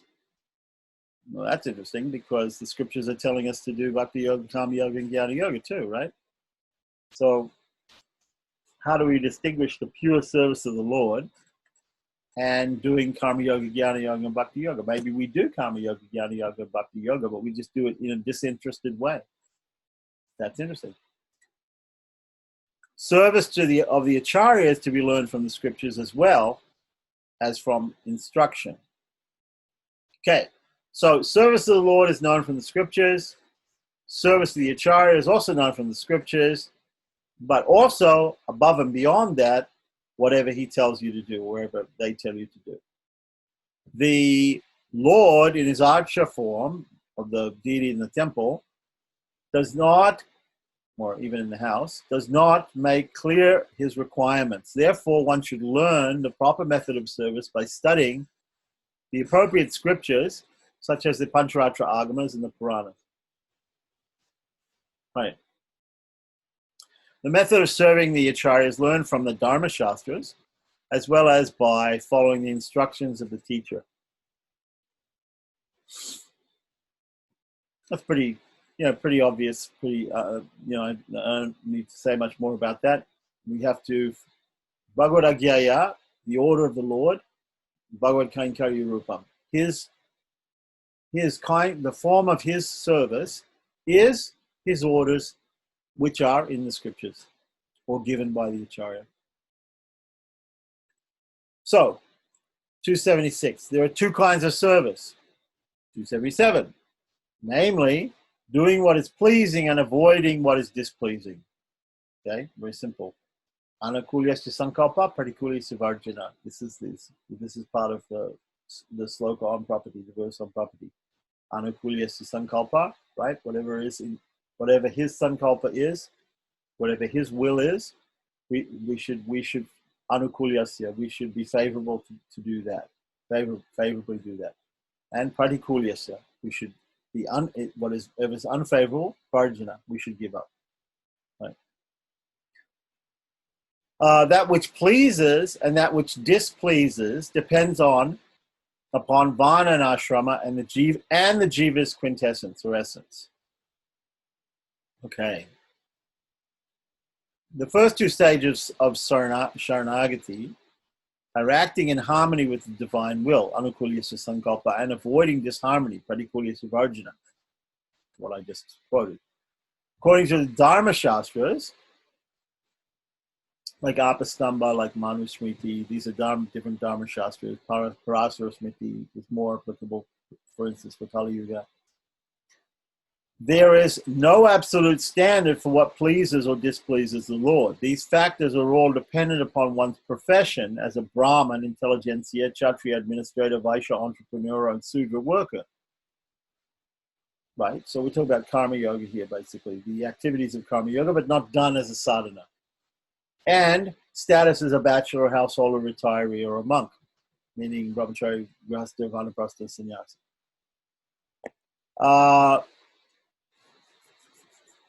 What a worker does to please the Lord is not always the same as what a priest should do, and vice versa. Likewise, the acceptable conduct of a bachelor differs from that of a householder or a monk. The duties and prohibitions appropriate to each should be learned from the Dharma Shastras, but this code of conduct should be followed simply as service and never regarded as leading to some merit. And ultimately, all personal conduct and service should accord with the inherent and quintessential or essential nature of the self and its relationship to the Lord and to others. So the last sentence is very important. Ultimately, the conduct should be equal. It should be inherent, according to the inherent essential nature of the self, which is just a complete slave or completely dependent upon the Lord.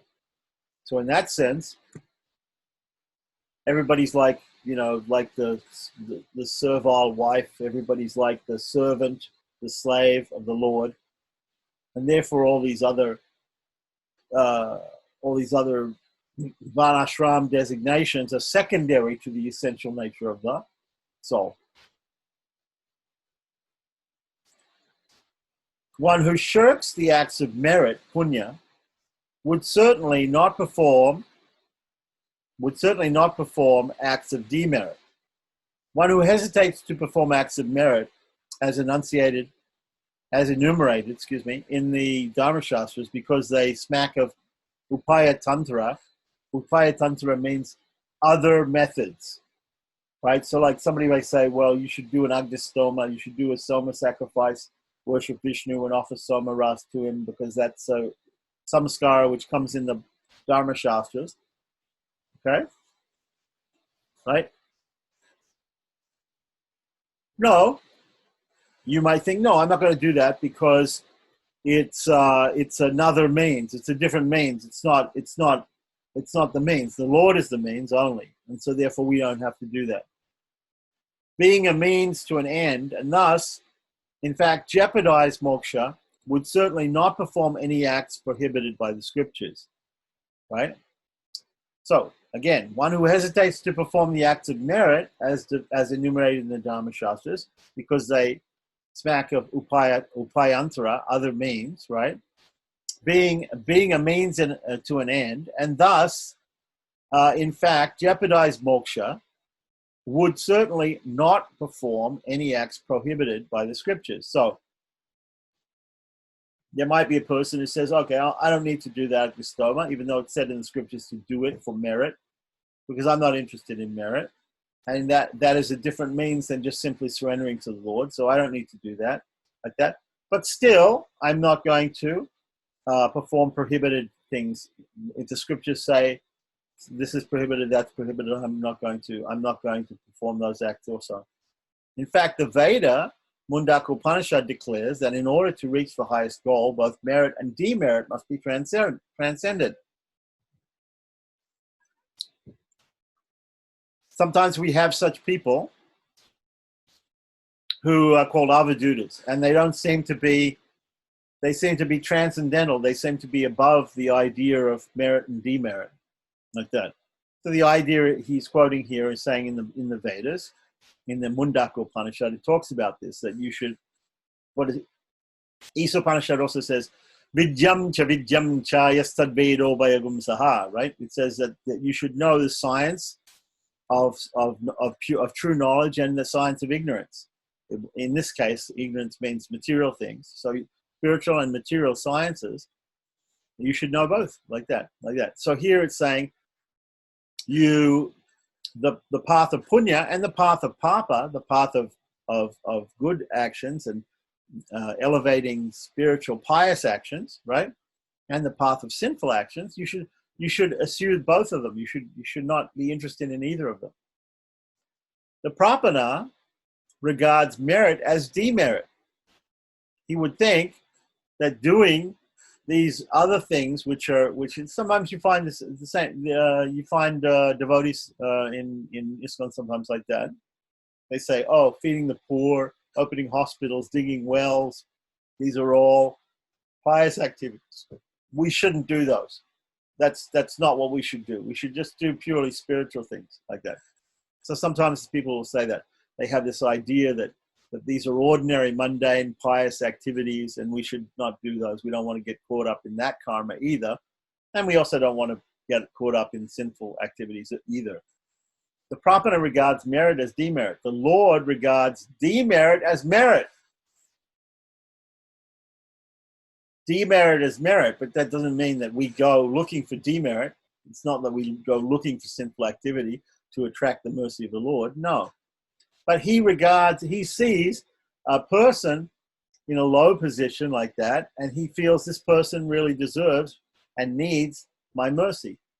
But the Lord will get no demerit because the Prapana does not occasion any.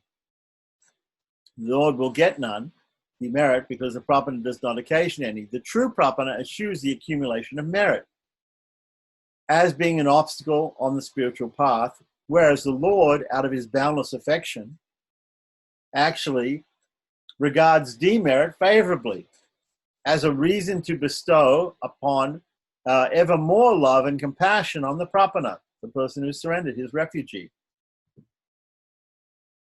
This is a rather tricky doctrine, which can lead to serious heresies, right? So the wise Acharya tempers it by declaring that this remains a theoretical proposition only because no true Prapana, following strictly the prescribed code of conduct, would ever give the Lord the opportunity to relish his demerit, as he would certainly not accumulate any, right? So in theory it's there. In theory, the idea is that the Lord this theory here is called Sabogya Hedeka Kripa. The Lord enjoys the sins of the world. He enjoys the sins, even of the people who are Prapanas and who are surrendered to him, who are his refugees. He enjoys their sinning, right? Because it makes him feel more compassionate towards them. Look at these guys. They're so sinful. I have to give them, I've got to save them, right? He feels more compassion. The Bible story of the prodigal son comes to mind, okay?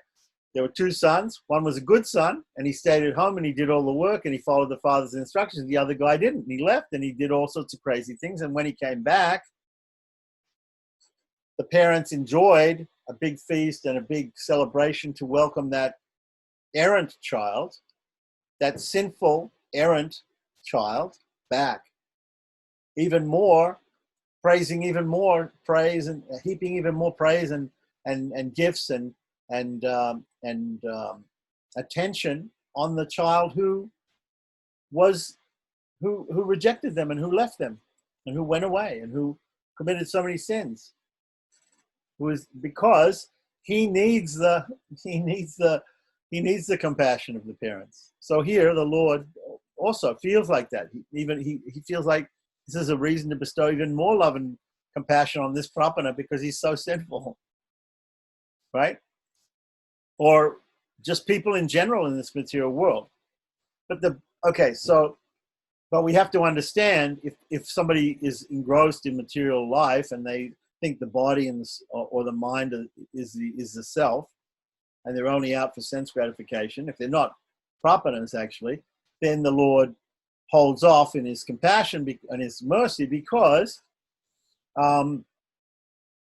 otherwise he could liberate everybody, but then the words of the scriptures wouldn't be correct, right? So the Lord is merciful to everybody. The sun shines on everywhere like that, but it only has an effect if you want to be healthy and get the vitamin D from being out in the sun. You have to go out in the sun. You can't remain in the shadows. So the people who remain in the shadows, thinking that the body is mine and I'm the enjoyer and I'm the doer and all these sort of things, materialistic mentality, they're remaining in the shadows. The sun is there. The sun's shining for everybody. The Lord's mercy is available for everybody. So here it specifically talks about the prapana. If a prapana performs something demeritorious, like Tondarati Podi Alvar, who fell down, Vipra Narayana. He fell down with some prostitute or Bilvamangala. We were talking about them also. But the Lord feels like he gives more compassion and more love to that prapana. Sabogya Hedeka Kripa, the Lord enjoys the sins of the world. So he enjoys the sins of the world because he thinks it invokes compassion within him. And especially for the prapanas, the people who are actually surrendered to him, he will therefore give more love and compassion. What is it in Gaudiya Vaishnavism? They say, "Oh, Chaitanya Mahaprabhu is Patita Pavana." He's the savior of the most fallen, right? So therefore, the most fallen are the first in line. They're the first in line to be saved, right? When the ship is sinking, they say, "Women and children first." Those who are most vulnerable, right? That they should be saved first, right? The most helpless should be saved first, right? Those who are not so helpless, they get saved last. Okay. But obviously he warns here that this idea, this doctrine of Sabogya Hedeka Kripa can be misunderstood, and we don't want to misunderstand it. Or unscrupulous people may even try to take advantage of it and say, "Oh no, it's not a problem that I commit all this sin or whatever it is like that. God will save me." Okay, you shouldn't think like that. So, 281. Service indeed should be motivated by fear of loss loss of dependence on the Lord, if it does not spring from loving devotion. Service indeed should be motivated by fear of loss of dependence on the Lord, if it does not spring from loving devotion. We can't say that we have great loving devotion for the Lord. We're prapanas. We are refugees. We have no good qualities and we have no qualification, right? And that is our qualification. The fact that we have very less or no qualification, that's actually our qualification, as we saw before in the previous sections. The best form of service is that which arises from pure, sincere, loving devotion, like that of the Alvars or of Andal, like that. But if this is not spontaneously present, and even Gaudiya Vaishnavas say that the best is Raganuga Bhakti, where you have spontaneous love for God. But if this is not spontaneously present, then it would better be prompted by fear of the obscuration of one's essential attribute of eternal sheshatva or dependence, right? So we have to fear that our mentality becomes that of somebody who thinks that he is qualified and is able to attain the Lord by some efforts that he's making.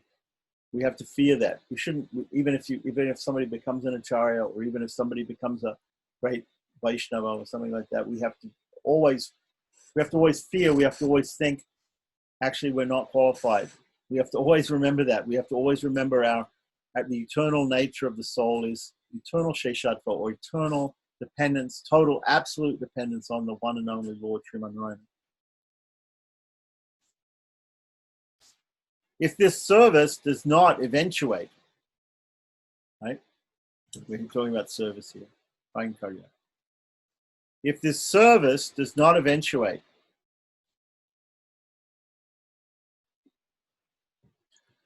qualification for property together with the Lord, and the end, the pleasure of the Lord, will be lost.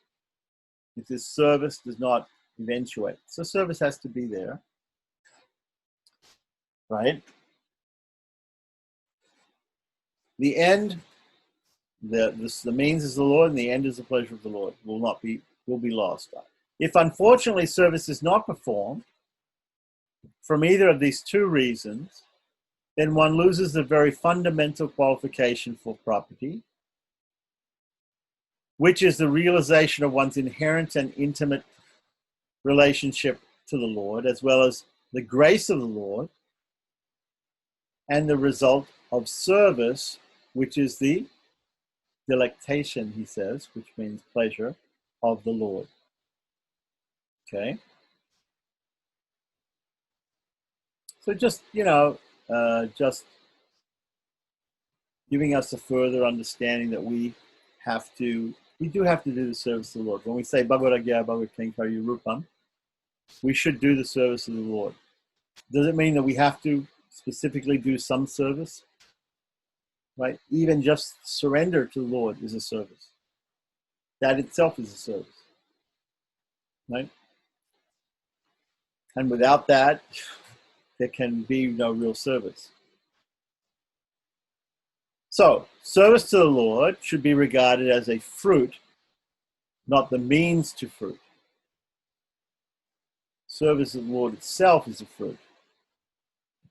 So, that is the fruit. That is the fruit. I think that's very self-explanatory right there. Service is not a means, it's also an end. Service is an end in itself. Right? Service is indispensable to the spiritual path, but it should be selfless. The opportunity to serve should always be regarded as a blessing in itself, and never to be used in order to elicit some favor from the Lord. The obvious favor being moksha, right, or liberation. That is to say, instead of reaching out to take from him, one should rather give to him. We have the example of Periyalwar. Periyalwar blessed the Lord. He blessed the Lord. Palanda, Palaya, Ritanda. He blessed him to live thousands of years like this. He gave a blessing on him. Lord doesn't need a blessing. He doesn't need to be told you're going to live for 1,000 years. He blessed like that. How can the Alwar bless the Lord? He doesn't need it. So, but rather than seeing God and saying, God, Lord, please give me something, rather than going to church and praying either like this or like this, give me something, oh Lord, give this to us, give that to us, whatever it is. Give us our bread, give us what we eat every day, forgive us for our sins. We don't ask for these things. Rather, we should think of giving something to him. He doesn't need anything, of course, but we shouldn't think of taking anything. Instead of using the Lord to further our own agendas, we should always be thinking of ways in which we can return the blessings that we have received from him. supplicatory prayer for our own self-fulfillment should be avoided by all means. So we don't, Sri Vaishnavas, they don't think, oh, let's pray. Let us pray for protection. Let us pray for this. Let us pray for that. No, we're not praying for anything like that. Ramanuja's disciple, Kurudalwar, had his eyes put out by Krimikanta Chola, the king of Tanjore. He had, and Ramanuja's guru also, Periyanambi, also had his eyes put out. He was blinded by the king of Tanjore. They were both blinded by the king of Tanjore. Later on, when Ramanuja returned to Sri Rangam, he told Kuresh, go in the temple and pray to Lord Ranganatha that Lord Ranganatha give your eyesight back to you. Go and pray to Lord Ranganatha that give your eyesight back to you. So Kuresh, what he did instead is he went in the temple and he prayed for the liberation of the king who had blinded him. He prayed that that king be forgiven completely and that he be liberated. And Ramanuja heard that this is what he was doing. So he said to him, no, I told you, I commanded you. I'm your guru and I commanded you to go in the temple and pray. He said, I can't pray to the Lord for my own benefit. So Ramanuja thought that was very good. So he said to him, all right, if you can't pray for your own benefit, I want you to go into the temple and I want you to pray to Lord Ranganatha and say, like this, Lord Ranganatha, Ramanuja has a disciple and that disciple has been blinded. Please give that disciple his eyesight back. Please do that for me. Go in there and pray like that. You don't have to mention that it's you. You don't have to say, pray in that way. So, you know, the idea was he was trying to get him to pray for his own eyesight back, but he wouldn't. So it's very instructive, very, very instructive. We don't pray for certain things like that.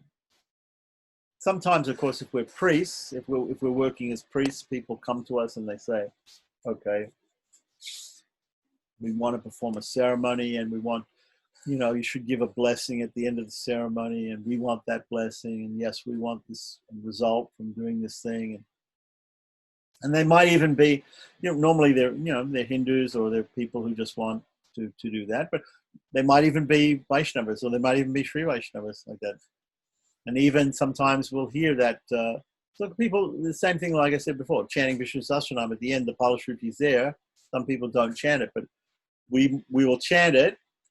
Even if we chant it, we're not thinking that we want those results. We're not thinking like that we want those results. Someone else hearing us may think, oh, these guys want all these results. Or they see the ceremony, they see, oh, the priest is giving them the blessings that they'll live long and they'll have lots of children and lots of cows and lots of money. You know, they're Vaishnavas, they shouldn't think like that. But at the end of the ceremony, they'll do the Sattvika Tyaga, or they'll say, Kayana Vachamana Sendriyeva, Sriman Narayanayati Smarpayami. It's all for you, Lord. Like that. So we should always remember that. Not even accepting gratitude by giving. One should reward the acceptance of oneself by the Lord. And the other thing I was going to say here in 284 was about the Guru also. That we never go to the Guru and ask for, you know, him to. We shouldn't go to the Guru and also ask for blessings from the Guru. We shouldn't expect. So not even accepting gratitude by giving, one should reward the acceptance of oneself by the Lord. Andal's Natya Tirumoli, again, about her divine realization of being wedded to Lord Ranganatha, married to Lord Ranganatha, 9.7 says, is highly instructive in this regard. Instead of regarding service as a matter of quid pro quo is Latin, it means this for that. I do this, you do that. That's karma kanda. It's, I do that japa, you have to give me the result of chanting that mantra so many times. This is quid pro quo. She submits to the Lord of Tirumal Irun Solai. Solai means hills, Cholai or Solai means the hills. Tirumal means Vishnu, is a Tamil word for Vishnu, or Perumal, right? Tirumal. That if he would only deign to accept her offerings, she would go on multiplying them 1,000-fold. Right? She doesn't want him to be satisfied. She doesn't want him she doesn't want his gratitude. She wants to continue offering thousands and thousands of times. That's all. So 286, if one gives something, one's essence or quintessence expands in luminosity, as with Vidura, Malakara, and the hunchbacked woman. So these are some examples given. Adroha sarvabhuteshu karmana manasa gira anugrahascha dhanam cha stam dharma sanatanaha. The eternal duty or sanatana dharma towards all creatures is the absence of malevolence towards them in thought, word, and deed, and to practice compassion and charity towards them. Mahabharata Vanaparva 297-35. So the idea is that dana, or giving, or being, it says here, absence of malevolence. It's more than just absence of malevolence, but it's actually giving something beneficial to a person. But at least absence of malevolence. At least we should not want any suffering for any living being. But if positively we can offer something to any living being, we should. And that is the essence of Sanatana Dharma, or eternal Dharma. Right? The absence of malevolence towards, in thought, word, or deed, towards any creature, any living being.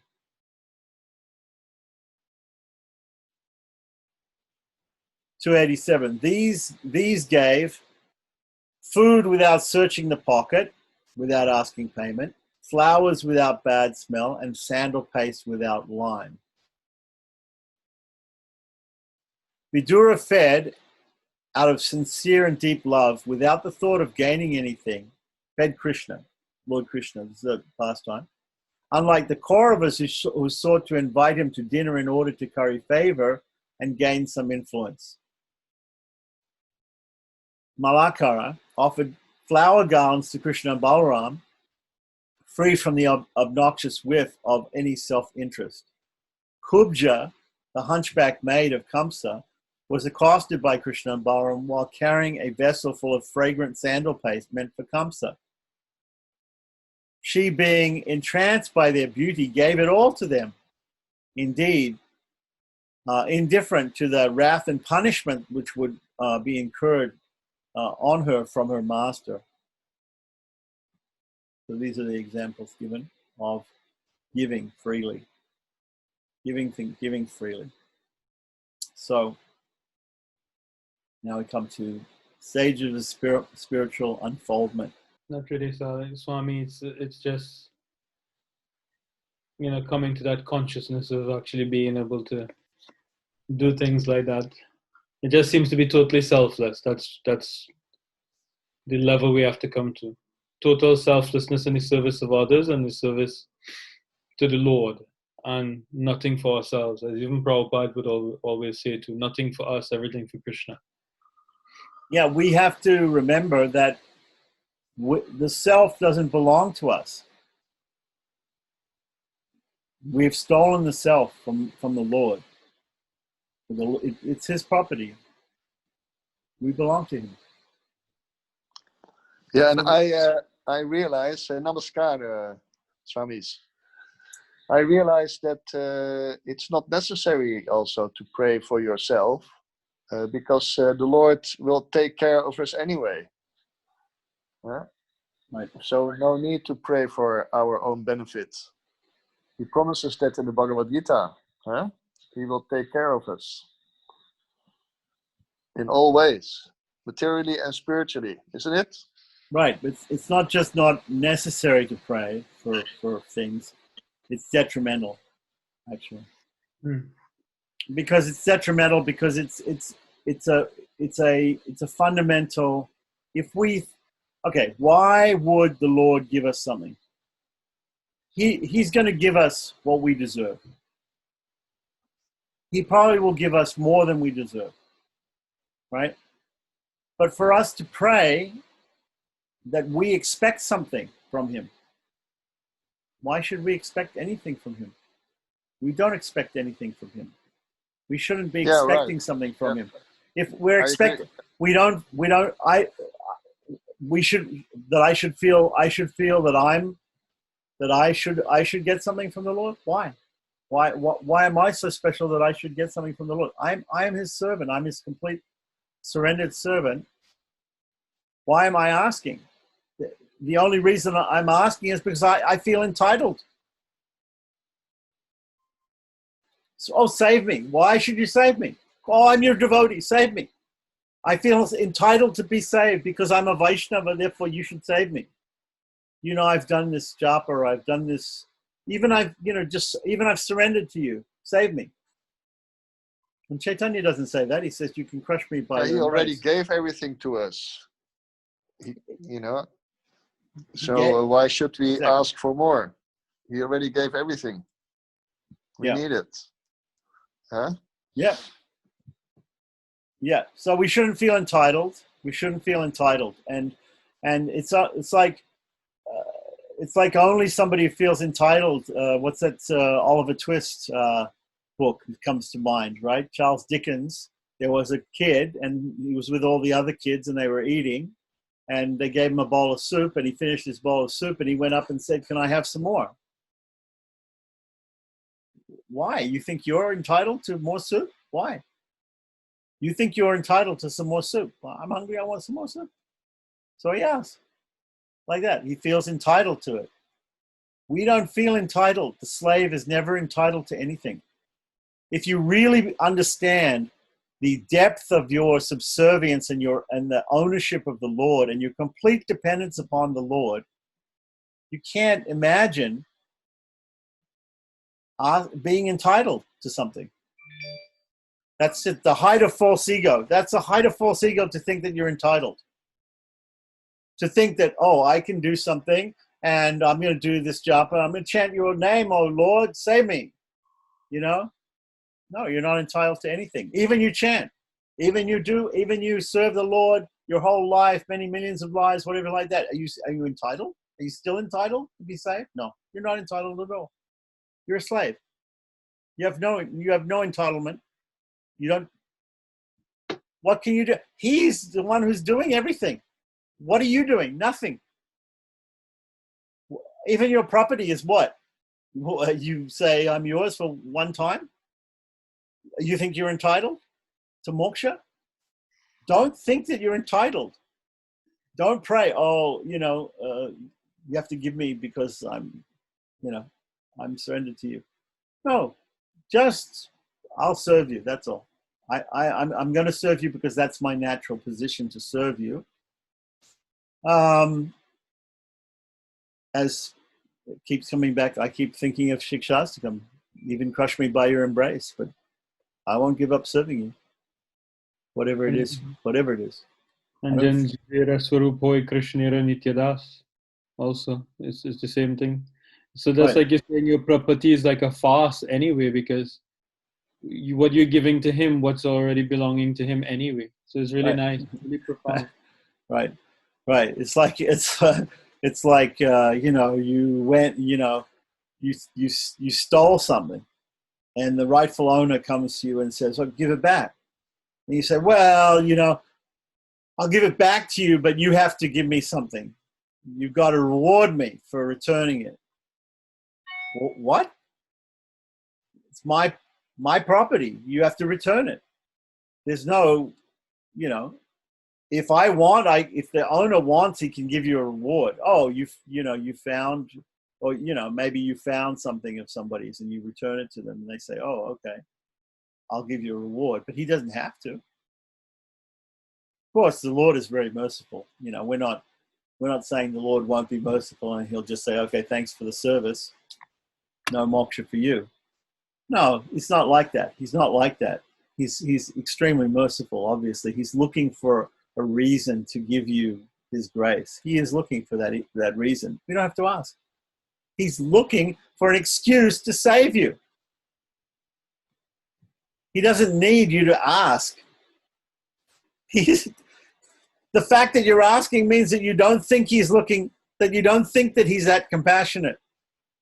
Why do you ask somebody for something? Because without asking, you think he won't give it to you. Like if you want a raise at your job, you go to your boss and you say, I think you should give me a raise. I think you should pay me another $5 an hour or whatever it is. You say to him, you say, look, I'm doing a lot here. Recently you asked me to do this more, and I'm running the office, and blah blah blah. I think I'm worth more. I think you should. I'm entitled to more, like that. And you say it to him like that. Right? If you only say it because you think he's not going to give it to you. If the person sometimes the person just comes up to you and the boss comes up to you and says, you're doing a great job, here, I'm going to give you a raise. Like that. It's only when you think, as an employee, when you think that the boss isn't going to give you a raise without asking him, that you go and ask. Otherwise, you think, he's going to see I'm doing a lot and he's going to reward me, like that. But if you think he's not going to give, so the mentality of a person praying to God for something is that God won't give it to me without me praying. What do you think of God? He is looking for an excuse. At every moment, he's looking for an excuse to save you, to give his mercy to you, to shower his grace upon you, to take you to moksha, to help you in every way that he can. He's looking for that excuse, like that. And you ask him, oh, can you please give me moksha? He's already going to do that. He's giving you that. If you don't have faith, that is also part of the system of property. Mahavishvasha, it says. Anukulyasya sankalpa pratikulyasya varjana. Mahavishvasha. Mahavishvasha means having great faith that he will save you. If you have so much faith, right, what does great faith mean? If you have so much faith that God will save you, why are you asking him to save you? I have faith without asking him. He saved me. I'm not going to ask him, because as soon as I ask him, it means I don't have enough faith. As soon as I ask him to save me, it means I don't have enough faith. I think I'm entitled to be saved, and I think that he will only save me if I say, Lord, save me. So therefore I mention it to him, just in case you forgot about me, Lord, here rotting in this material world, just in case you forgot, I'm here and I need to be saved. Please, thank you. Just in case you forgot. No, he didn't forget. He is looking at every minute, at every second to try to save you. And if you doubt that, and if you show that you're doubting that by asking him, right? People get angry. People get, like your wife says to you, did you do that thing for the 100th time? Did you do that thing? Did you do that thing? Like that. Yeah, I did it. You don't have to keep asking. I did it already, like that. So the Lord's like, why is he asking me to save him? Why is he asking all these things like this? I want to save him. Why is he asking? He's thinking that I'm not compassionate enough, that I'm not going to ask him. People actually get upset about this when you expect something from somebody and then you ask them. It's, if you know that they're going to give it, then don't ask, right? And a truly humble person won't ask, right? If I find somebody's wallet on the street and I go and I give it to him humbly, it's not my property. It doesn't belong to me, right? The guy was in front of me and he dropped it and I pick it up and I say, here, this is yours. Do I expect him to open his wallet and say, here, take some money. Thank you. I'm rewarding you for giving me it. He could, but if he doesn't, it doesn't matter because it's his property. We are his property. So no matter whether we're in liberation or whether we're here, we're his property. Therefore, he has the right to do with us or not do with us whatever he likes. And we have to accept that. We should accept that. But if we feel entitled and we ask him, you really should save us. We're Vaishnavas. Look, we're following the scriptures, or we're trying, Look, we're trying so hard, please save us, like that. How much faith do we have? If we have faith, then we don't ask. It's only if you don't have faith you ask. You have a little bit of faith and you ask, right? These other religions, they have a little faith, so they pray to God, please save me. They have faith and they know God is there. They know he can grant you liberation. So they have a little faith, so they say, please save me. The person who has the most faith doesn't ask. I know he'll save me. I am his property. No matter what he does, I deserve it. I am not entitled to anything more than what he gives me. Therefore, I will not ask. Why would I ask? I would only ask if I think I wouldn't get it, if I'm not going to get it, if I'm not going to receive moksha. No, I'm absolutely 100% sure he'll save me. He's looking for an excuse to save me. Therefore, I'm not asking. I'm not going to ask at all. That would be an offense to us. We see it as offensive to us. It's against the intrinsic nature of servitude of the soul that he feels that he's entitled and he has to ask for something. No. Anyway, it's an important point. It's a subtle point, and definitely so many other religions and sects and things like that, they don't see that. They can't understand that. Everybody says, pray to God. If you want this, pray to God. Yeah, it's better to pray to God for something than to pray to the demigods or to pray to rich people or to pray to your other material leaders in this world or whatever it is for something. Sure, it's better to go to God. What does the Gita say? There are 4 types of people who approach God to get their arto jigyasa, arto jnanicha, arto shabara in the 7th chapter.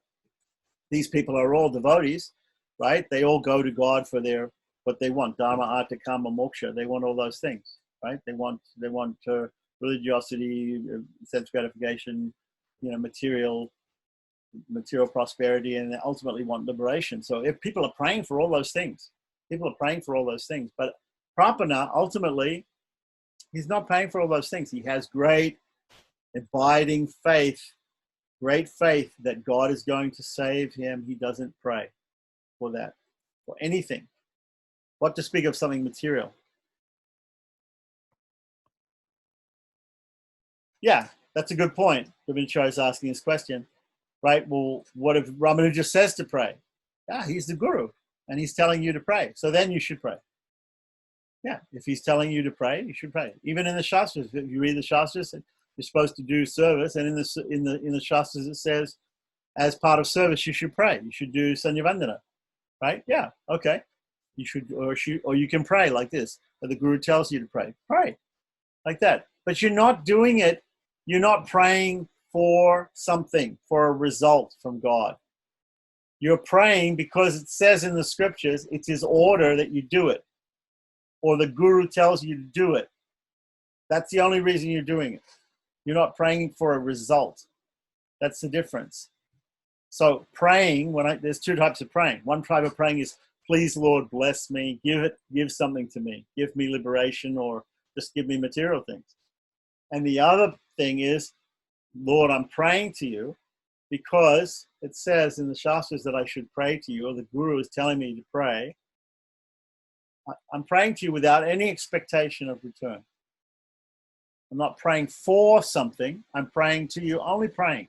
If I chant some stotra, chant Vishnu Sahasranam, chant Hare Krishna, chant something, I'm praying to God. I'm not praying for something though. I'm just chanting his names. I'm just chanting a stotra in praise of him. That's all. That's all. There's with no expectation of return. no expectation of result from that. That's the point. That has to be the mentality. That has to be the mentality of a slave, of someone who's utterly and totally, absolutely dependent, helpless and hopeless. The drowning man's prayer. We'll come back to section 43, stages of spiritual unfoldment, next time. Yeah.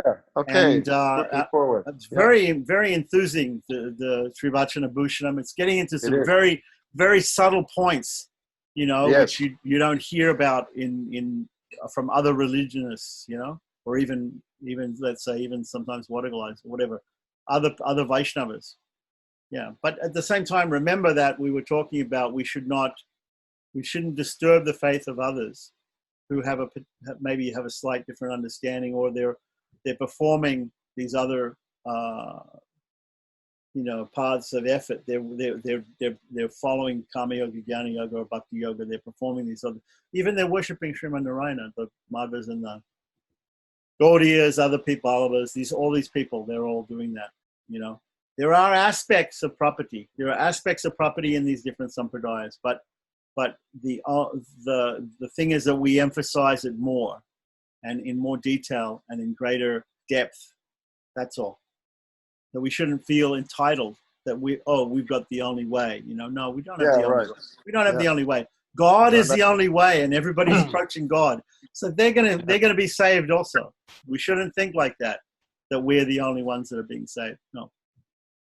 Not at all. Not at all. Yeah, they're very great. They're very great. Those people. They're all worshiping Sriman Narayana. They're also very great. In fact, everyone follows his path in all respects. Everyone, every living being, every living creature is following the path, and he's going to save them. Eventually, every living creature is going. No matter how demoniac we think they are right now, everybody is going to be saved by the Lord. He has a plan for everybody. He's going to save everybody like that. Of course, we don't need to associate with everybody. We don't need to let those other people influence us.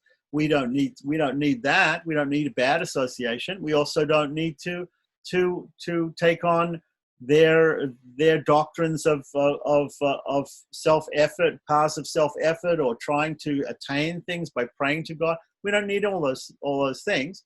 But at the same time, we have to realize everybody else is going to be saved too. Eventually, everyone will be saved. He has a plan for all living entities, and we have to believe in that. It's just a matter of them coming to the realization that of their true nature, and that doesn't happen. You know, that may take some time. That's all. Okay. All right. This was a long one today. So thank you very much. And we'll pick this up next week. Okay? Namaskaram. Namaskaram.